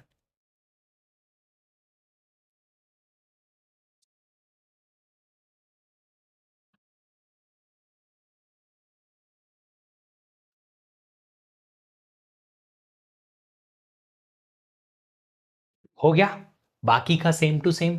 अगर वहां भी एक हेड मूवमेंट के लिए कुछ टाइम दे रखा हो तो सीक टाइम निकाल सकते हो, आसानी से निकाल सकते हो। बाकी का सेम टू सेम है, कुछ भी डिफरेंस नहीं है। अगर ये मेथड समझ में आई, शॉर्टेस्ट सीक टाइम फर्स्ट, तो अगली चीज जो इसके बारे में है वो है एडवांटेज। सबसे पहले तो एवरेज रिस्पॉन्स टाइम डिक्रीज कर देगा ये। एवरेज रिस्पॉन्स टाइम मतलब कि कोई रिक्वेस्ट जो आई है उस रिक्वेस्ट के आने के बाद उसकी कब फुलफिलमेंट होती है या कब उस पर काम किया जाता है, वो है उस रिक्वेस्ट का रिस्पॉन्स। कि रिक्वेस्ट क्यू में आ गई, उसके बाद कितनी देर के बाद उसका रिस्पॉन्स मिलेगा। तो देखो, अगर आप पास वाली रिक्वेस्ट को पहले फुलफिल करोगे तो ऑफकोर्स जल्दी जल्दी रिक्वेस्ट कंप्लीट होती जाएंगी, क्योंकि सीक टाइम कम लग रहा है। ट्रैवल में अगर कम टाइम लगेगा तो सिंपल सी बात है कि पहली वाली रिक्वेस्ट जो सबसे नजदीक की थी वो जल्दी खत्म हो जाएगी, फिर अगली वाली रिक्वेस्ट पे जाएंगे, फिर अगली वाली रिक्वेस्ट पे जाएंगे। तो ऑन एन एवरेज एवरेज जो रिस्पॉन्स टाइम है टोटल वो कम हो जाएगा रिक्वेस्ट का, क्योंकि जल्दी जल्दी जल्दी जल्दी आपकी नेक्स्ट वाली रिक्वेस्ट पिक हो रही है।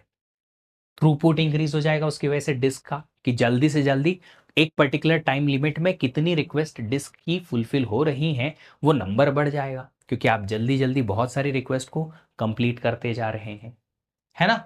बट प्रॉब्लम क्या है, सबसे बड़ी प्रॉब्लम है कि सीक टाइम कैलकुलेट एडवांस में करना पड़ेगा, उसका ओवरहेड है। मतलब कि आप अगर करंट पोजीशन 50 पे हो, 50 से कौन सा रिक्वेस्ट इनमें से सबसे नजदीक है निकालने पड़ेगा ना, कि हर एक की डिस्टेंस निकालो। 50 से 72 की, 160 की, 33 की, 130 की, फिर 14 की, फिर 6 की, 180 की।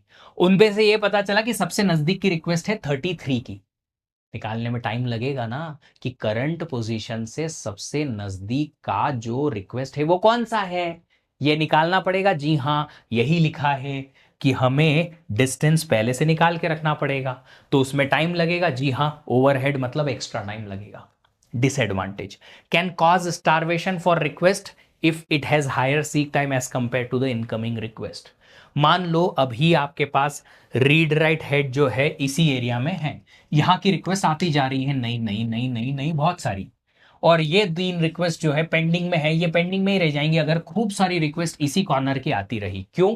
क्योंकि डिस्टेंस कम रहेगा, तो यहीं यहीं पे जो रिक्वेस्ट हैं वो सारी फुलफिल होती जाएंगी एसएसटीएफ में, और दूर की रिक्वेस्ट जो है वो इनडेफिनेट वेटिंग में चली जाएंगी, स्टारवेशन में चली जाएंगी। High variance of response time as SSTF favours only some request. High variance का मतलब क्या है, जो सबसे नजदीक की रिक्वेस्ट है उसके लिए रिस्पॉन्स टाइम बहुत कम, जो दूर की रिक्वेस्ट है उसके लिए रिस्पॉन्स टाइम बहुत ज्यादा, क्योंकि इसका चांस बहुत देर के बाद आ रहा है। तो कुछ रिक्वेस्ट के लिए रिस्पॉन्स टाइम बहुत कम, कुछ के लिए बहुत ज्यादा। तो ये वेरिएशन जो है वो बहुत ज्यादा है रिस्पॉन्स टाइम में। ओवरऑल एवरेज निकालोगे तो कम आएगा, कुछ का कम कुछ का ज्यादा, एवरेज अच्छी, मॉडरेट में बहुत कम। बट अगर आप देखोगे तो कुछ का बहुत कम है रिस्पॉन्स टाइम, कुछ का बहुत ज्यादा रिस्पॉन्स टाइम है। That is what the disadvantage, high variance of response time as SSTF favours only some request, जो कि नियरेस्ट वाली है। सर ये भी तो फ्यूचर देखने वाले जैसा हो गया, बट फ्यूचर कहाँ, क्यों देखूंगा मैं फ्यूचर? हमारे पास ये रिक्वेस्ट ऑलरेडी पेंडिंग में है, आ चुकी हैं, तो मुझे फ्यूचर देखने की क्या जरूरत है? हाँ जी, इतना समझ में आया। यहां पे एक और एडवांटेज हमें लिखना चाहिए, वो क्या है? Minimum number of head movements. सारी की सारी एल्गोरिदम्स में से सबसे कम हेड मूवमेंट्स आपको यहीं पे मिलेंगे, सबसे कम हेड मूवमेंट्स आपको यहीं पे मिलेंगे।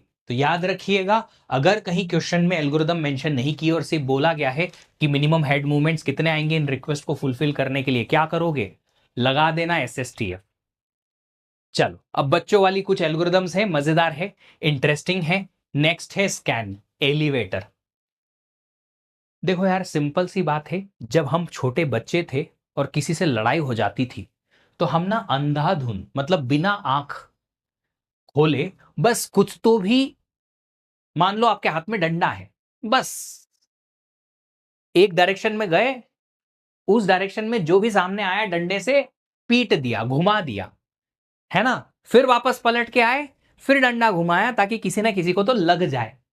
सेम चीज है यहां, अनशर्ट चलाओ, एग्जैक्टली वैसा ही कुछ है। एक तरफ चलो, एक तरफ जितने भी जो भी दिख रहे हैं सबको मारो, फिर वापस आओ पलट के कॉर्नर से, और फिर जो जो मिल जाए बस मारते रहो। एग्जैक्टली वही करना है। अगर 14 यूज करते टाइम अगर कोई और रिक्वेस्ट आ जाए तो बेटा जी 14 यूज करते टाइम और रिक्वेस्ट आ जाए तो 14 से जो सबसे नजदीक की रिक्वेस्ट है पेंडिंग में, एक पेंडिंग थी, दो पेंडिंग थी, तीन थी, चार थी, और वो एक नई रिक्वेस्ट, उनमें से जो भी रिक्वेस्ट आपकी पेंडिंग में है उनमें से जो सबसे नजदीक हो 14 से उस पे जाने का। सिंपल सी बात है ना। सर मुझे लगता है आप बहुत बदमाशी किया। नहीं बेटा, मैंने बदमाशी नहीं की है, मैंने अपने आसपास बदमाशी करते हुए लोगों को देखा जरूर है, ऑब्जर्व किया है। और ये ऑब्जर्वेशन जो है आजकल मेरी टीचिंग में निखर के आते हैं। I was one of the most sincere student of the class always.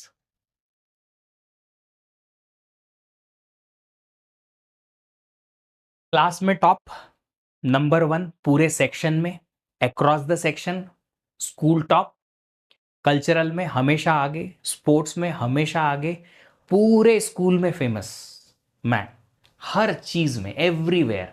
I was one of the most popular guy of the college और स्कूल, सॉरी स्कूल। क्यों? हर चीज में बेस्ट। तो वहां पे ना एक वो अपनी आपकी पोजीशन को बनाए रखने के लिए ऐसी बदमाशी करना मुश्किल हो जाता है, वरना टीचर आके यार विश्वदीप तुम भी ऐसा करोगे तो हम इनको कैसे समझाएंगे कि ये कैसे चुप रहे, तुम्हारा तो एग्जाम्पल देते हैं हम। ऐसा है। चलिए, तो अभी स्कैन क्या कहता है? स्कैन कहता है कि आप चलो, एक डायरेक्शन में चलो, और जितनी रिक्वेस्ट उस डायरेक्शन में आ रही है वो सबको फुलफिल करा दो। कॉर्नर तक जाओ, वापस पलट के आओ, दूसरी डायरेक्शन में जो रिक्वेस्ट पेंडिंग है उनको फुलफिल करा दो, खत्म। है ना। तो अभी आपको यह पता चलेगा कि 50 से आपको किस डायरेक्शन में मूव करना है। आप 50 से या तो इधर भी जा सकते हो, इधर भी जा सकते हो करंटली, बट जब भी एलिवेटर या स्कैन नाम की एल्गोरिदम आएगी आपको क्वेश्चन में हमेशा मेंशन होगा कि आपका करंट रीड राइट हेड किधर की तरफ जा रहा है। जैसे कि ये arm should move towards the larger value, read write head का जो आर्म है वो लार्जर वैल्यू की तरफ मूव हो रहा है, मतलब आप 50 से 72 की तरफ जाएंगे, फिर 72 से 130 की तरफ जाएंगे, 130 से 160, 160 से 180, कॉर्नर तक जाने का है। 180 के बाद कोई रिक्वेस्ट पेंडिंग में है नहीं है, आगे भले कोई इंसान दिखे ना, मैं डंडा घुमाते घुमाते गया, दो चार को पीटा, दीवार तक गया, वापस फिर पलटा और फिर डंडा घुमाया, मारा, धाड़ धाड़ धाड़। अभी इसमें है क्या बॉस? इसमें बात यह है कि 180 के बाद कोई रिक्वेस्ट पेंडिंग नहीं थी, फिर भी मुझे कॉर्नर तक जाना होगा। ये एलिवेटर एल्गोरिदम का मानना है, कहना है, आपको करना पड़ेगा। क्यों जाएंगे, कैसे जाएंगे, डोंट केयर अबाउट इट। गए, गए 199 तक, फिर से पलटो, और जो भी डायरेक्शन में हमारे पास में रिक्वेस्ट पेंडिंग में है रिवर्स में फुलफिल करते जाओ। कर दी हमने। कितने नंबर ऑफ हेड मूवमेंट आए?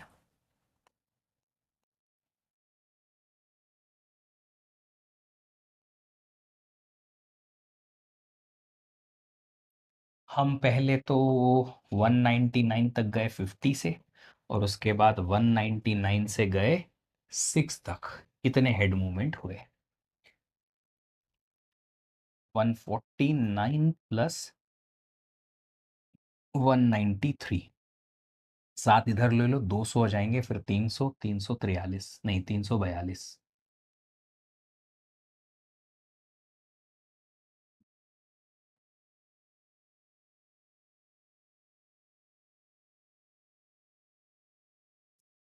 Got it sir, yes, works like similar as computer scanner, exactly, scanner भी ऐसे ही करता है।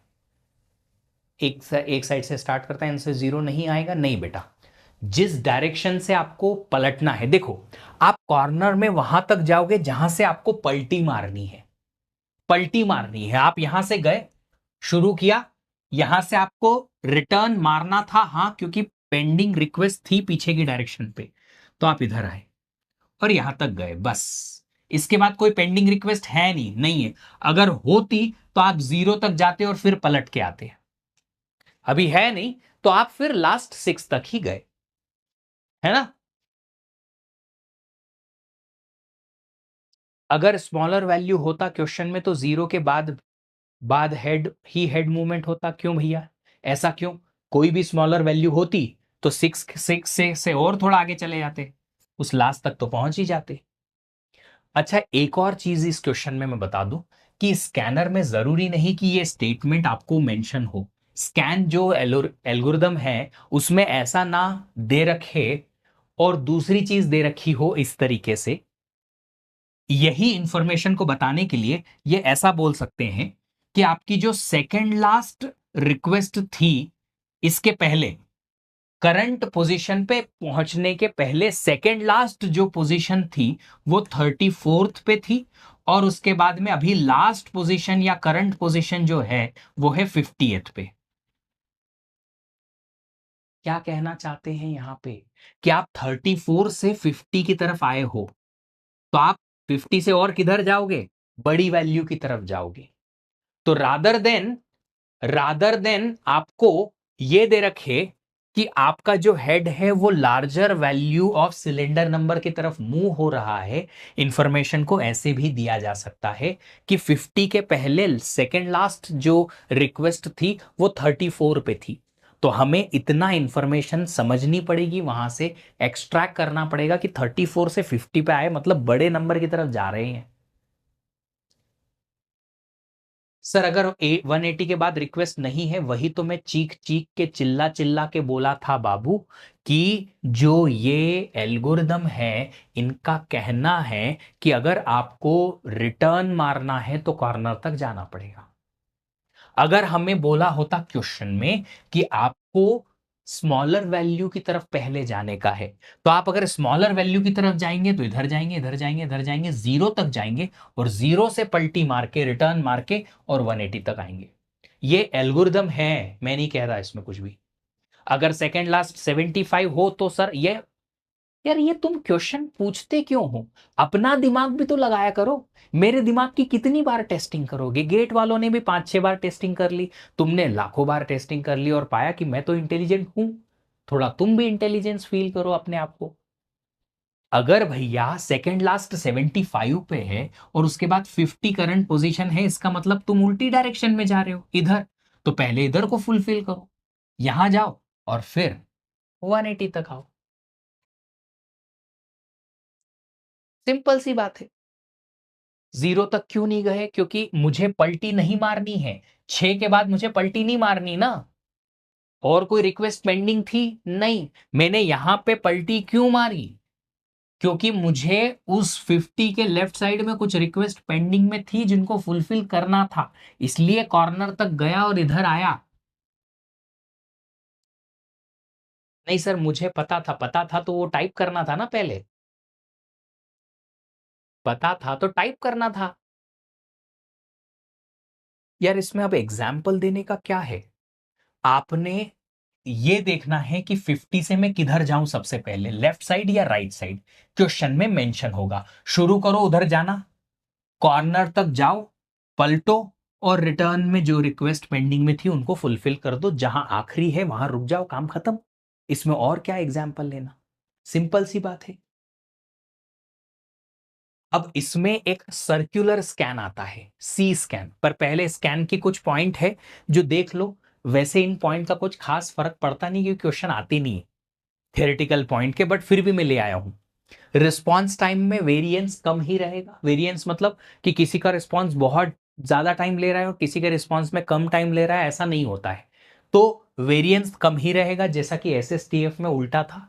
थ्रूपुट अच्छा मिल जाएगा, एवरेज रिस्पॉन्स टाइम बढ़िया रहता है, बहुत कम नहीं बट अच्छा रहेगा।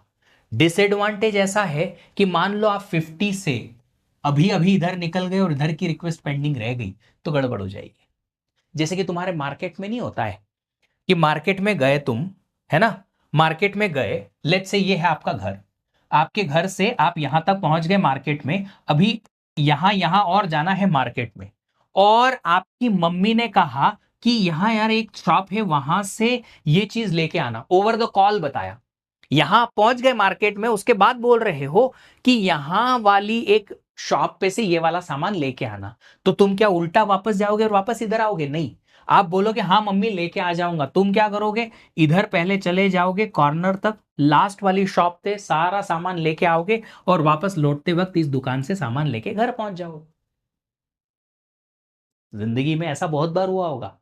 मम्मी पापा को हमेशा लेट से याद आता है, ये भी यार ले आना, अरे मम्मी अभी तो वहां से निकला, फिर से मेरे को वापस उसी गली में जाना पड़ेगा, वहां गाड़ी लगाने की जगह ही नहीं मिलती है। बहुत बार होता है ऐसा, छोटे शहर में तो, छोटे बड़े हर जगह शहर में होता है। तो होता क्या है ना, होता क्या है ना यहाँ पे, अगर 50 से आप थोड़ा आगे गए और पीछे की रिक्वेस्ट पेंडिंग रह गई तो गड़बड़ हो जाएगी। ठीक है, आई बात समझ में? तो long waiting for request for location just visited by disk arm. Disk arm अभी अभी जिस लोकेशन से घूम घुमा के आया है उसी तरफ रिक्वेस्ट आती है, तो उसके लिए लॉन्ग वेटिंग हो सकती है। बट होता क्या है ना जनरली, कि रिक्वेस्ट जो है इतनी फ्रीक्वेंटली नहीं आती डिस्क की, थोड़ी थोड़ी देर के बाद आती है। तो जो इतनी फ्रीक्वेंटली नहीं आती है, तो अगर हम अभी से इधर से होके आए हैं तो हार्डली एक आध रिक्वेस्ट होगी जो पेंडिंग में इधर बची रहेगी। जब तक हम यहां से घूम के आएंगे तो फिर कुछ रिक्वेस्ट और पेंडिंग रह जाएंगी जिनको हम फुलफिल कर लेंगे। इसलिए ज्यादा वेरिएंस नहीं है रिस्पॉन्स टाइम में। आप भी मार्केट जाते हो, हम भी इंसान ही हैं बेटा। हमारे लिए मार्केट वाला घर पे तो आता नहीं है, कभी कभी हमें भी जाना पड़ता है। दिवाली होली और ये सब चीजों के लिए तो मार्केट प्लेस है ही। चलिए, सर्कुलर स्कैन, सी स्कैन मतलब सर्कुलर। सर्कुलर समझते हो ना क्या होता है? सर्कुलर मूवमेंट क्या होता है? अगर आप 0 से चले 1, 1 से 2, 2 से 3, 199 गए, 199 के बाद सर्कुलर मूवमेंट में क्या आता है? 199 के बाद सर्कुलर मूवमेंट में क्या आता है? फिर से 0 आ जाता है, फिर 1, फिर 2, फिर 3, फिर 4, ऐसे होता है ना सर्कुलर मूवमेंट, गोल घुमाव वाला।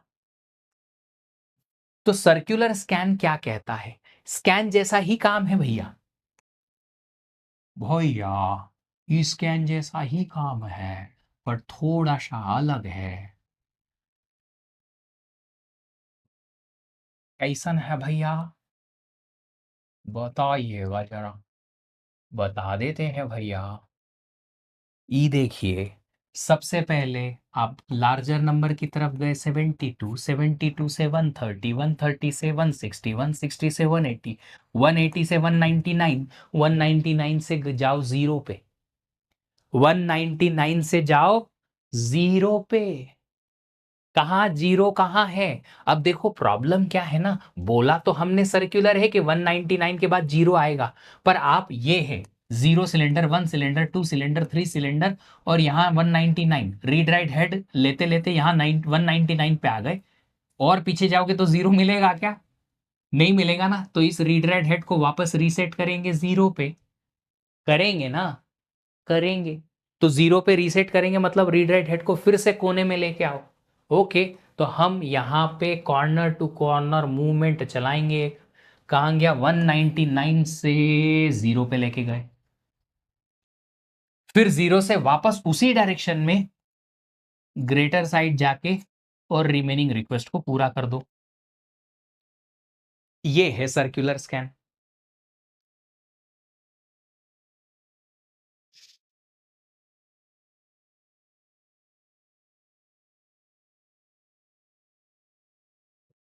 देखो ये चीज तुमको याद रह जाती है कि अगर मैंने किसी एक की नकल की तो वो कौन है, उसका नाम क्या है, उसके साथ का कैरेक्टर क्या है, उसकी शक्ल कैसी दिखती है, उसकी हाइट कितनी है, वो कितना मोटा कितना दुबला है, बाल भी है कि नहीं है, उसके सब याद रहता है। पर जब मैंने बोला कि कल मैंने ये पढ़ाया था, है सर पढ़ाया था, होमवर्क दिया था, अरे सर झूठ मत बोलो कोई होमवर्क नहीं दिया, है साला। सब फालतू का दिमाग में कचरा भरा हुआ है सब। देख रहा है विनोद, तुम्हारे नाम पे मीम्स याद कर रहे हैं बच्चे, वो कमा रहा है बंदा, तुम घर में बैठ के खाली रील देख रहे हो, वो भी किसी और के पैसे के कमाए हुए पैसे से, है ना?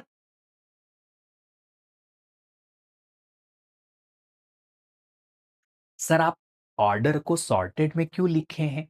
क्योंकि बेटा जी, जब आप ये डिस्क को देखते हो तो डिस्क में भी जो सिलेंडर है वो सॉर्टेड ऑर्डर में नंबरिंग होती है ना, अगर हमारा रीड राइट हेड यहाँ है, मेरी एल्गोरिदम ऐसी कहती है कि जितनी भी पेंडिंग रिक्वेस्ट है उनमें से जो भी रास्ते में आ रही है इधर जाते जाते सारी रिक्वेस्ट फुलफिल करते जाओ, फिर रीसेट करो 0 पे, और फिर इधर आते आते जो भी पेंडिंग रिक्वेस्ट है जिस भी सिलेंडर नंबर की उनको फुलफिल करते जाओ। वही हम यहाँ पे कर रहे हैं। सी स्कैन में हमने क्या किया, राइट नाउ 50 पे हैं, तो जितनी भी पेंडिंग रिक्वेस्ट है उनमें से कौन सी हमारे रास्ते में आएगी वो सारे सिलेंडर पे रुक रुक के सारी रिक्वेस्ट को फुलफिल करते जाओ। उसके बाद 199 पे कोई रिक्वेस्ट है नहीं पर कॉर्नर से ही पलटी मारेंगे, स्कैन का ये फंडा है, तो हम वापस से रीसेट करेंगे 0 पे, क्योंकि सर्कुलर मूवमेंट में 199 के बाद 0 आता है, और फिर वापस उसी डायरेक्शन में जाके और बची हुई रिक्वेस्ट को फुलफिल कर देंगे।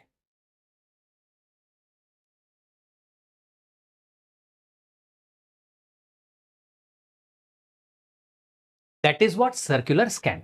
अब हेड मूवमेंट आप गिन लेना यार आराम से, जितने भी हो रहे हैं गिने क्या, नंबर ऑफ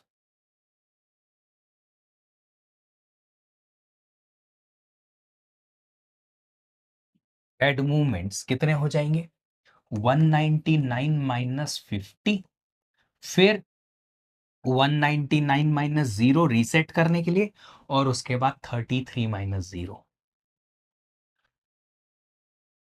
इतने हो रहे हैं 149 प्लस 199 प्लस 33। एक एक इधर दे दो तो ये 150 हो गया, ये 200 हो गया, 350 तो इधर चले गए, और ऊपर से 31 और 381।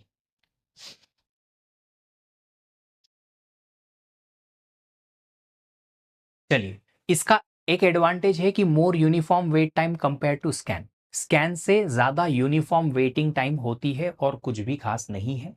मेनली ये अच्छी खासी टाइम वेस्टिंग एल्गोरिदम है कि जीरो जीरो से सेट करने में फालतू पे आपने ये एक हेड मूवमेंट चलाया जिसका कोई खास यूज हुआ नहीं, टाइम वेस्ट अलग हुआ। ठीक है, पर सर कैलकुलेट सर्कुलर है तो 199 से 0 का एक हेड मूवमेंट होगा ना किशन बाबू। वो समझने में तो यही समझ में आएगा कि 199 से एक ही हेड मूवमेंट होगा, पर आप देखो ना कि यहाँ 0 है, 1 है, 2 है, 3 है, 4 है, 5 है, 6 है, यहां तक आ गए तो उसके बाद 0 और इधर आगे जाएगा क्या एक ही हेड मूवमेंट से, यहां आएगा ना 0। तो ये तो लीनियर मूवमेंट है ना। बोलने को हम बोल रहे हैं कि 199 के बाद 0 आना चाहिए, पर 0 तक ले जाने के लिए रीड राइट हेड को एक एक और कदम पीछे गया तो 0 थोड़ी आएगा, एक और कदम पीछे गया तो डिस्क खराब हो जाएगी आपकी, इधर ले जाना पड़ेगा ना।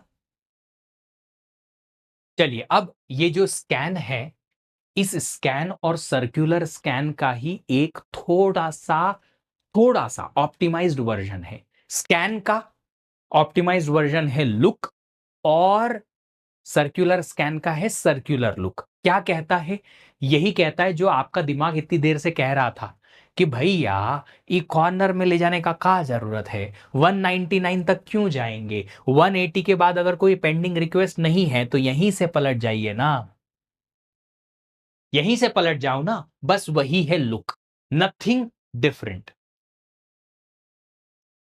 रीड राइट में कितना टाइम लेता है बेटा करणजीत जी, वो तो हम बात ही नहीं कर रहे हैं।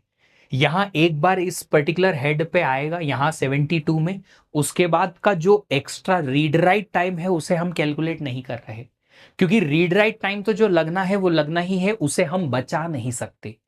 बचा किसको सकते हैं, सीक टाइम को, जब हमें पता है कि कौन से वाले सिलेंडर की रिक्वेस्ट पेंडिंग में है, उनमें से किसको हम फुलफिल पहले कराएं। जहां बचा सकते हैं उसी को हम बचाने की कोशिश कर रहे हैं। एक सिलेंडर के अंदर आप आ गए, उसके अंदर रिक्वेस्ट को कितना टाइम लगेगा रीड या राइट में, वो लगेगा ही लगेगा, उसमें कोई चेंज आएगा नहीं, जो हम सीओए में देखते हैं। चलिए, तो लुक क्या कहता है, लुक कहता है सेम चीज है जो एग्जाम्पल हमने लिया है, वही एग्जाम्पल है हमारे पास,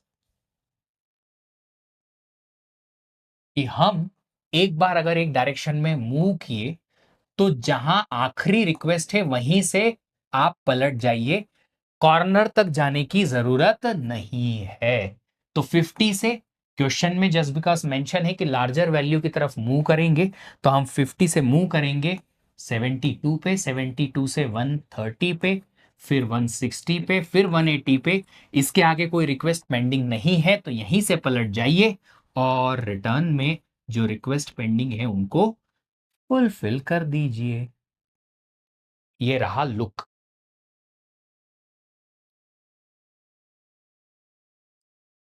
हाँ उत्सव, सिंपल सी बात है। आप अकेले नहीं हैं इस जंग में। डिस्क का हेड पलटी मारता है, डिस्क पलटी नहीं मारता है।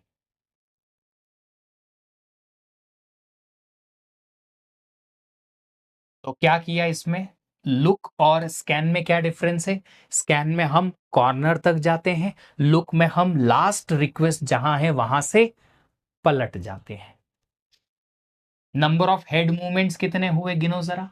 180 माइनस 50 प्लस 180 माइनस 6, 130 प्लस 174, 304।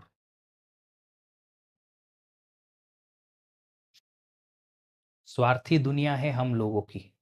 तो बनो ना, इतना स्वार्थी बनो कि अपना आपका करियर पे ध्यान दे पाओ। इतना तो स्वार्थी बनो कि अपने आप की जिंदगी संवारने के लिए ही मेहनत कर लो कम से कम। वो भी चलेगा मेरे को। How to find limit? We can find minimum and maximum request cylinder, right.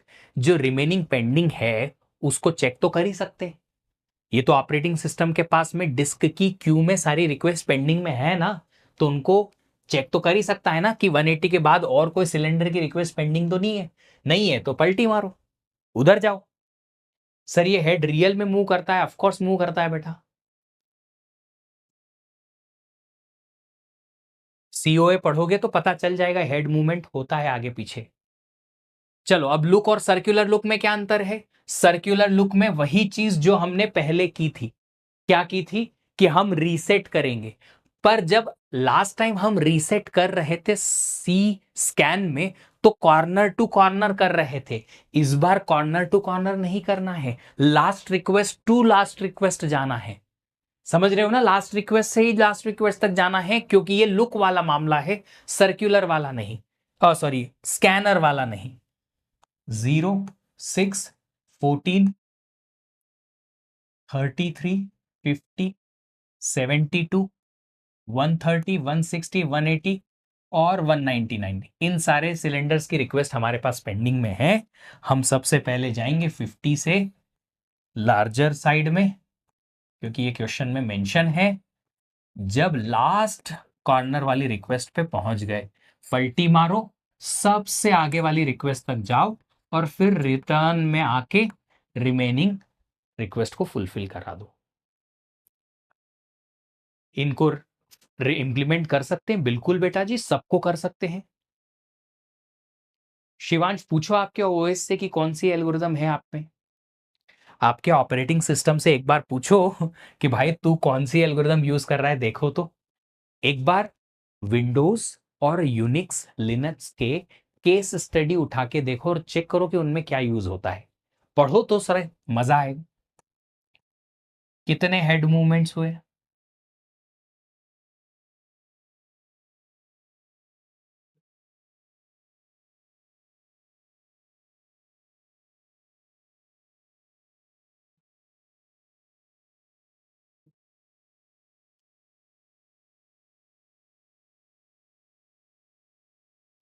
130 plus 174 plus 27,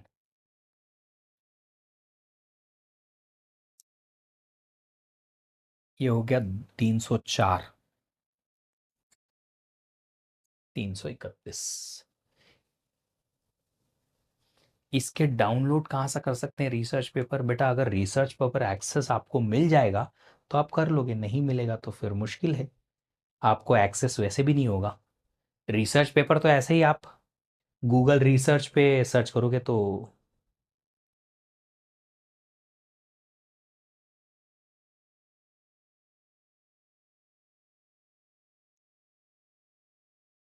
मिल जाएगा, बट वो आपको डाउनलोड करने मिलेगा या नहीं मिलेगा ये आप ही जानते हो।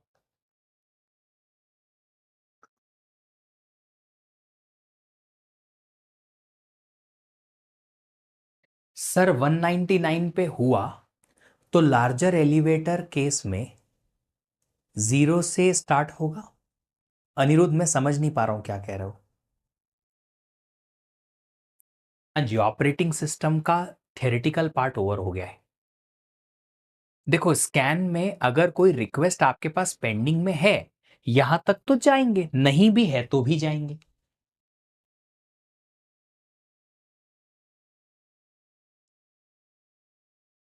एल्गोरिदम्स का यूज कहाँ कर सकते हैं? ये एल्गोरिदम्स का यूज जो है डिस्क की रिक्वेस्ट को फुलफिल करने के लिए ऑपरेटिंग सिस्टम करता है। कि अगर डिस्क में अलग अलग फाइल को एक्सेस करने के लिए अलग अलग रिक्वेस्ट आई, तो ओएस जो है वो चेक करेगा कि ये जो रिक्वेस्ट है उनके अकॉर्डिंग कौन कौन से सिलेंडर्स पे हमने फाइल रखी है, ये सिलेंडर पे फाइल रखी हुई है, उनमें से किसको हम, किसकी फाइल को पहले हम एक्सेस दे देंगे या किस पर्टिकुलर रिक्वेस्ट को पहले फुलफिल कर लेंगे। 199 के बाद 0 नंबर की सिलेंडर, अनिरुद्ध जी, सर्कुलर स्कैन में होगा। हाँ, अगर स्कैन में है 199 के बाद 0 रिक्वेस्ट पेंडिंग है, तो आप रिमेनिंग जो बीच की रिक्वेस्ट है, अगर स्कैन है तो बीच की रिक्वेस्ट को फुलफिल करते करते 0 पे जाएंगे आप। बिल्कुल। मोबाइल ओएस के लिए सब कुछ अलग होता है ना। ऐसा कुछ नहीं है कि सब कुछ अलग है, कुछ चीजें कॉमन ही होती हैं, कुछ अलग होती हैं। सर स्टार्ट 50 की जगह 199 से करें तो कर सकते हो, पर वैसे क्वेश्चन ऐसा आता नहीं है, क्योंकि कंफ्यूजन नहीं रहेगा ना, फिर इधर ही जाना है आपको, तो इधर ही जाना है ना रिटर्न में। स्कैन में तो फिर रिटर्न में आप एक तरफ जाएंगे, ऐसे रिक्वेस्ट जो भी पेंडिंग में फुलफिल करो, काम खत्म। सर्कुलर स्कैन अगर है 199 अगर करंट पोजीशन है, तो पहले यहां से रीसेट करो और फिर इधर डायरेक्शन में आते आते रिक्वेस्ट फुलफिल कर दो। पर ऐसा क्वेश्चन आता नहीं है। Arm of mobile and PC is different. Arm means what? Read write arm. बेटा, मोबाइल फोन में ना ये जो HDD वाला कंसेप्ट होता है वो होता ही नहीं है। जो हार्ड डिस्क होती है ना, बड़ी होती है, और वो पीसीज और computer science, sorry, computer system में ही लगती हैं। आपके कंप्यूटर फोन, मोबाइल फोन में जो इंटरनल स्टोरेज आता है ना, वो मैग्नेटिक मीडियम वाला नहीं आता। ये एल्गोरिदम्स भी शॉर्ट टर्म शेड्यूलर नहीं परफॉर्म करता है बेटा, फाइल सिस्टम करता है, फाइल सिस्टम, क्योंकि ये डिस्क की एक्सेस से रिलेटेड है। सर सी लुक और सी तो सेम ही लग रहा है। काजल कुमारी जी, सी लुक और सी स्कैन में डिफरेंस बस इतना है कि हमें कॉर्नर टू कॉर्नर तक जाना है स्कैन में, और लुक में नहीं जाना है। सर्कुलर लुक में लास्ट रिक्वेस्ट से लेके इस लास्ट रिक्वेस्ट तक ही जाना है, 0 से लेके 199 नहीं जाना।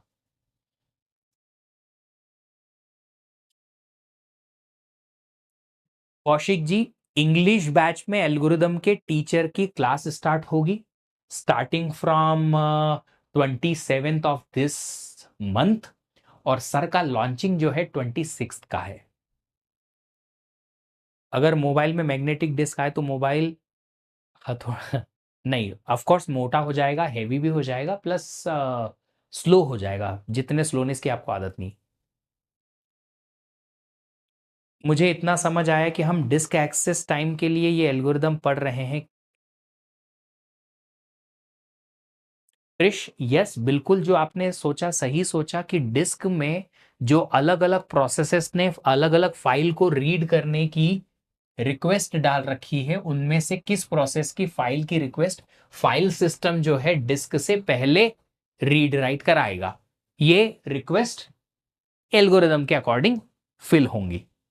सर मोबाइल ओएस का आर्किटेक्चर और कंप्यूटर ओएस आर्किटेक्चर सेम होता है। बेटा, आर्किटेक्चर ओएस का जो है वो बेसिक वाला सेम होता है, प्लस फिर उसमें कुछ डिफरेंस क्रिएट होता है या डिफरेंस आता है only just because these two are working on two different types of machine.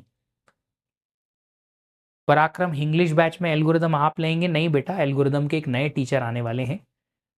Practice के लिए आपको जो डीपीपी मिलने वाली है वो कल मिलेगी, और इसके अलावा कुछ पीवाईक्यूज मैंने ऐड किए हैं 2-3, ये भी आप सॉल्व कर लीजिएगा।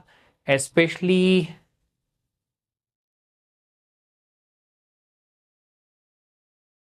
ये कुछ 4-5 पीवाईक्यू मैं उठा के लाया था। ये पीवाईक्यूज इसलिए उठा के लाया ताकि आपको एक आइडिया लग जाए ओवरऑल कि किस टाइप के क्वेश्चंस आते हैं। अब मैंने आपको बताया ही है कि पीवाईक्यू की बुक है पीडब्ल्यू की, वहां से आप क्वेश्चन के आंसर देख सकते हो। नहीं तो मैंने आपको और भी सोर्सेज बताए, इतने सारे हैं। आप पीवाईक्यू अगर कहीं अटक जाते हो ना किसी भी पीवाईक्यू में, मान लो इसमें अटके, ये वाला, ठीक है, अब ये पीवाईक्यू में अटक गए, आपको ये वाला पीवाईक्यू बुक में मिलेगा हमारी पीडब्ल्यू की। उस बुक में से स्कैन करके क्यूआर कोड को वीडियो लेक्चर पे पहुंच जाओगे, जहां पे इसका आंसर आपको वीडियो सॉल्यूशन मिल जाएगा। मान लो आपके पास बुक नहीं है पीवाईक्यू, आप ऐसे ओपन सोर्सेस से देख रहे हो, तो जो मैंने एक ऑप्शन बताया था मेरा वाला, वो तो है ही है। इसके अलावा आप ना इस क्वेश्चन के फर्स्ट 2 लाइन इतनी टाइप कर दो, इंटरनेट पे एंटर कर दो, मल्टीपल सोर्सेस आएंगे, कहीं ना कहीं आपको कुछ तो समझ में आएगा अलग अलग सोर्सेस पे जाके कि इसका आंसर कैसे निकलेगा, है ना। सर पीवाईक्यू पीडब्ल्यू की बुक में स्कैन करने पे वीडियो लेक्चर रन नहीं हो रहा है, मैंने ट्राई किया बहुत बार, हो सकता है एक दो दिन ना चले, वापस रिस्टोर हो जाता है, कभी कभी इशू आ जाता है उसमें, ठीक है। एसडीडी में डिफरेंस बेटा, सॉलिड स्टेट ड्राइव्स बहुत अलग टाइप के मीडियम से बनी होती है। जो हार्ड डिस्क है वो मैग्नेटिक मीडियम की बनी होती है, उसका बनावट ही अलग है। वो इतना डिटेल में जाने का यहाँ पे अभी टाइम है नहीं हमारे पास। सॉरी सॉरी की क्या बात है, देखो मैं हमेशा आप लोगों को सिर्फ एक चीज के लिए डांटता हूं कि सही जगह फोकस्ड रहो। हर एक बार जो मेरा डांटना है सिर्फ इसलिए है कि अच्छी जगह सही टाइम पे सही जगह पे फोकस करो, लर्निंग पे ध्यान दो, फालतू की चीजों पे नहीं। कंसंट्रेट करो लर्निंग पे, जहां तुम लर्निंग करते रहे एक दिन ऐसा आएगा, सक्सेस मिलेगी। जहां तुम इधर उधर की बातों पे ध्यान देने लगे, तुम्हारा भी टाइम वेस्ट है, दूसरे लोगों का भी है, क्लास भी डिस्टर्ब हो रही है, मैं भी डिस्टर्ब हो रहा हूं, सबका नुकसान। डाउट सेशन मैं अभी कमिट नहीं कर पाऊंगा, बट मोस्ट प्रोबेबली सैटरडे या फिर नेक्स्ट सैटरडे आप लोगों को मोस्टली नेक्स्ट सैटरडे 29 को मैं मोस्ट प्रोबेबली एक डाउट सेशन लूंगा। तब तक आप सब लोग जितने भी पेंडिंग लेक्चर हैं सब खत्म कर लो, पीवाईक्यू जो जो टॉपिक के बचे हुए हैं सब खत्म कर लो। ऑलमोस्ट आपके पास में मोर देन 10-12 डेज हैं, 10-12 दिन में आप जितने पीवाईक्यूज बचे हुए हैं, लेक्चर्स बचे हुए हैं, सबको देख लो। फिर कोई भी गड़बड़ आएगी तो हम हैं, कर लेंगे।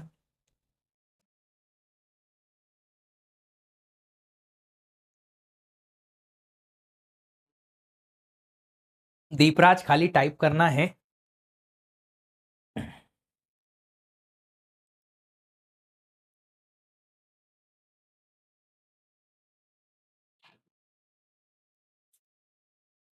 बेसिक सीओए ओएस आप कौन लेंगे, देखिए बेसिक्स ऑफ जो सीओए और ओएस है वो प्लेसमेंट बैच का है, और वो सिर्फ और सिर्फ प्लेसमेंट ओरिएंटेड रहेगा कि प्लेसमेंट में सीओए और ओएस से क्या क्वेश्चन आते हैं, मैं ही पढ़ाऊंगा। पर उसमें बहुत ही अलग टाइप का डिस्कशन होगा, बहुत ही अलग, जो गेट से काफी अलग है। मैथ्स के लिए बता दीजिए क्या टेक्निक से पढ़ें, कुछ नहीं, जो टीचर पढ़ा रहे हैं 0 से स्टार्ट करो, हीरो तक जाओ। अगर मैथमेटिक्स में स्ट्रगल है तो 11वीं 12वीं का मैथ पढ़ लो, एक्स्ट्रा टाइम लगेगा, बट लर्निंग तो करनी पड़ेगी बॉस। प्लेसमेंट बैच में प्लेसमेंट के लिए तैयारी होती है। Sir answer of this question 344 कर लेना बेटा, बहुत सारे क्वेश्चंस हैं अलग अलग, कर लेना। अच्छा कुछ चीजें और एक दो बची हुई हैं जो मैं आपको बताना चाहता हूं। आप मुझे बताइए कि यहां से इस FCFS वाली एल्गोरिदम में जब हम गए थे, तब बताइए कि हेड ने अपनी डायरेक्शन कितनी बार चेंज की।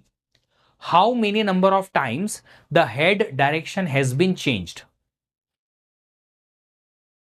बताइए कितनी बार हेड का डायरेक्शन चेंज हुआ है। अच्छा यहां तो हमको नहीं पता कि क्या हुआ था, कि डायरेक्शन चेंज हुआ है नहीं, तो इसको गिनेंगे नहीं। यहां तो हम इसी डायरेक्शन में जा रहे हैं, जा रहे हैं, जा रहे हैं, जा रहे हैं, यहां से पलटी मारी, तो एक बार की यहां डायरेक्शन चेंज हुई, फिर एक बार की यहां 2, यहां 3, यहां 4, 4 बार डायरेक्शन चेंज हुई है, 4 टाइम्स, 4 टाइम्स। हमें 50 का नहीं पता है कि डायरेक्शन चेंज हुई है नहीं, क्वेश्चन में मेंशन होगा, उसके अकॉर्डिंग हम देखेंगे। पर एक तो 100% यहां कंफर्म्ड है, ये भी कंफर्म्ड है, ये भी कंफर्म्ड है, ये भी 4 बार डायरेक्शन चेंज हुई है। इसमें बताइए जरा, how many times direction has been changed? Only one time, सिर्फ एक बार डायरेक्शन चेंज हुई है ना? यहां पे वन टाइम, यहां पे टू टाइम्स, एक बार यहां, एक बार यहां पे ओनली वन टाइम्स, यहां पे भी टू टाइम्स, एक और एक दो। तो कभी कभी ना ये भी क्वेश्चन पूछा जा सकता है कि डायरेक्शन चेंज कितनी बार हुआ, कब हुआ, एटसेट्रा। तो आप इनको देख के और आसानी से क्वेश्चन सॉल्व कर सकते हो, बहुत आसान है। How OS manages bottleneck in a program? What type of bottleneck it is? Based on that the management happens. Bottleneck किस टाइप का है? सर अब आप क्लास नहीं लेंगे, अगर आपकी बैच में सीओए खत्म हो गया है तो आपकी बैच में अब कोर्स तो नहीं आएगा। सीओए नहीं हुआ है तो सीओए के लिए वेट करिए। बाकी दूसरी बैचेस हैं, विजय बैच हैं जो ड्रॉपर्स के लिए हैं, उनमें आएंगे कोर्सेस। डेटा वेयर हाउस पढ़ाऊंगा मैं, जो हमारा डीए वाला बैच है उसमें, प्लस आखिरी में प्रैक्टिस वाले कोर्सेस आएंगे ही आएंगे। सर कोर्स का स्टार्ट में प्लेसमेंट के सब्जेक्ट अलग से और कभी और कुछ? I am not understanding Ashok, क्या पूछ रहे हो? अकॉर्डिंग टू, अरे यार, प्लानर, हाँ जी, 20 दिसंबर सितंबर खत्म होगा, ज़्यादा देर नहीं हो जाएगा। तो कौशिक जी आप एक काम करो, खजाना का एक्सेस लो और रिकॉर्डेड लेक्चर देखो, क्योंकि बेटा आप लोगों का ही रिक्वेस्ट रहता है कि सर हम जब कॉलेज जाएं तब क्लास ना लगे, तो उस केस में हम कैसे फिर लेक्चर्स लगवाएंगे बताओ? हर एक बच्चे की अलग अलग रिक्वायरमेंट रहती है, उनको एक साथ फुलफिल करना थोड़ा मुश्किल हो जाता है। अगर आप बोलो कि सर दिन भर क्लास चलाओ पर सिलेबस जल्दी खत्म कराओ, करा दूंगा मैं तो मोर देन हैप्पी हूं, है ना? मिस यू सर ऑलरेडी है ओवर, कोई बात नहीं, कनेक्टेड तो रहना ही है, ऐसा थोड़ी कि तुम और मैं कहीं चले जाएंगे। What is the scope of COA in industry? अच्छा एक बात बताइए, क्या आप सब लोग नई नई कार के बारे में जानते हैं? आजकल कार है ना, नई नई कारें आ रही हैं, कार्स में गजब गजब के इंटीरियर होते हैं और गजब गजब के फंक्शनैलिटीज और फीचर होते हैं। तो वो जो फीचर है बॉस, वो फीचर डेवलप करने के लिए सेमीकंडक्टर इंडस्ट्री होती है जो चिप डिजाइन करती है। इलेक्ट्रॉनिक्स और ये कंप्यूटर आर्किटेक्चर का बड़ा अच्छा कॉम्बिनेशन है, और ऐसी कंपनीज बहुत सही काम कर रही हैं आजकल, क्योंकि अच्छी बढ़िया बढ़िया कार तो इतनी सारी आ रही हैं और इतने अच्छे अच्छे काम हो रहे हैं। बस तो वहां सीओए का काम है। जहां भी प्रोसेसर डिजाइन है, चाहे वो एप्पल कंपनी हो या वो इंटेल हो, एआरएम हो, कॉलकॉम हो, सीओए का काम तो है ही है। स्कैन, इफ एक ही डायरेक्शन में रिक्वेस्ट है देन एंड तक जाना है? नहीं बेटा, अगर एक ही डायरेक्शन में है तो स्कैन में एक लास्ट रिक्वेस्ट तक ही जाना है। अगर हमें रिक्वेस्ट पेंडिंग है तो ही कॉर्नर तक जाके और वापस आने की जरूरत है हमको। बट सीएसई में फोकस करना चाहिए या फिर डीए भी पढ़े? क्योंकि सीए बहुत हैवी है बेटा, सीए ही पढ़ो, सीएसई पढ़ो, उससे सारे एडमिशन मिल रहे हैं, तो डीए क्यों लिखना अलग से? डीए क्यों लिखना अलग से? अगर सीएस एग्जाम लिख के और सारे एडमिशन मिल जाएंगे तो डीए लिखने की क्या जरूरत है? सर थोड़ी अपनी कॉलेज की लाइफ बता दीजिए। बेटा कॉलेज में एक ही लक्ष्य था कि गेट निकालना है, तो जब भी टाइम मिलता था लाइब्रेरी में जाके बैठ जाते थे। दोस्त गालियां भी देते थे, कभी कभी टांग खिंचाई भी करते थे कि इसको तो कुछ काम है नहीं, इसका कुछ होना भी नहीं है, बस टाइम वेस्ट करता है, हमारे साथ मजे भी नहीं कर रहा है, etcetera. I did not care.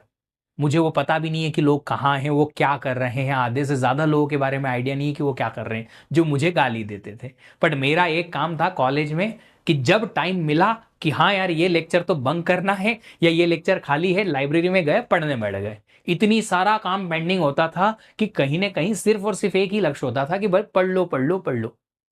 Other than that जब थोड़ा टाइम दूसरी चीजों के लिए निकालना होता था, लाइक स्टेज परफॉर्मेंसेस हैं, सिंगिंग, डांसिंग, स्किट, एंकरिंग, सब कुछ, सब मैं पार्टिसिपेट करता था। मैं I use to be always on the stage, most of the time stage पे ही दिखता था मैं। बैंड परफॉर्मेंस करते थे हम लोग मिलके, सिंगिंग पार्टिसिपेशन किया हमने, ग्रुप ग्रुप डांस किए, स्किट किया, पर मतलब सब कुछ किया, स्पोर्ट्स भी खेले, फुटबॉल खेले, क्रिकेट खेले, सब किया। बट जब टाइम आ रहा था उसका वो किया नहीं, तो फिर बड़ा पढ़ना है तो पढ़ना है। आईएससी के बारे में डिटेल में अच्छे से बात करेंगे जब कभी एक डिस्कशन सेशन आपकी सारी क्लास में जो है वो हर्बल लाइफ प्रोडक्ट मैं यूज नहीं करता बेटा। NIT Delhi good for MTech, am I getting it? You can go ahead with that Suruchi. If you want, if you don't want to give a break of 1 year of your career, definitely you can go just practice coding for 1 year, hard code coding, ताकि आपको अच्छा package वहां से मिल जाए। It's a good college, बहुत great नहीं है but decent enough to go ahead. How to manage accountable in your preparation part? देखो एक सिंपल सी बात बताता हूं, जब आप थोड़े थोड़े एफर्ट्स काउंट करते हो ना तो वो दिखते नहीं है, पर आप लंबे टाइम तक थोड़े थोड़े एफर्ट्स लगाते जाओगे ना तो वो फिर दिखते भी है। तो ये गेट की प्रिपरेशन ऐसी ही है कि 1 वीक 2 वीक 1 मंथ में आपको बहुत ज्यादा दिखेगा नहीं, यार 2 ही कोर्स खत्म हुए बस। पर आप लंबे टाइम तक ऐसी कंसिस्टेंट प्रिपरेशन करते जाओगे तो दिखेगा कि हाँ कुछ अच्छा हुआ है हमारे साथ।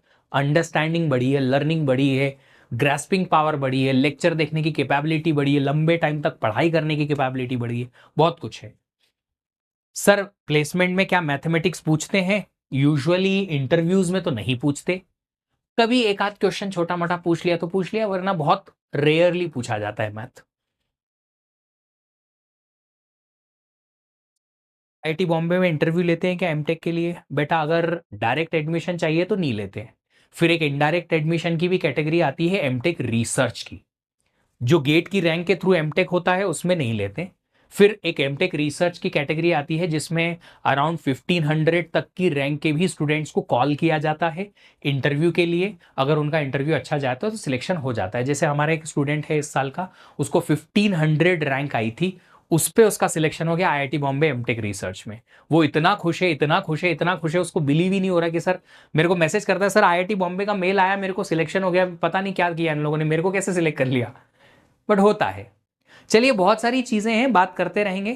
Thank you so much once again for joining and enjoying.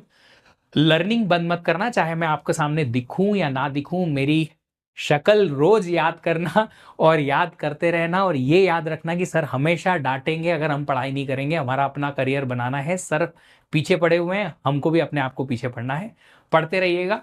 और एक चीज, अगर हम आपसे दोबारा नहीं मिलें तो भी, मिल पाए तो भी, एक चीज की कोशिश और करिएगा, वो है अच्छा इंसान बनने की। बहुत जरूरत है इस दुनिया को, इस कंट्री को अच्छे इंसान की। Thank you, bye bye, happy learning.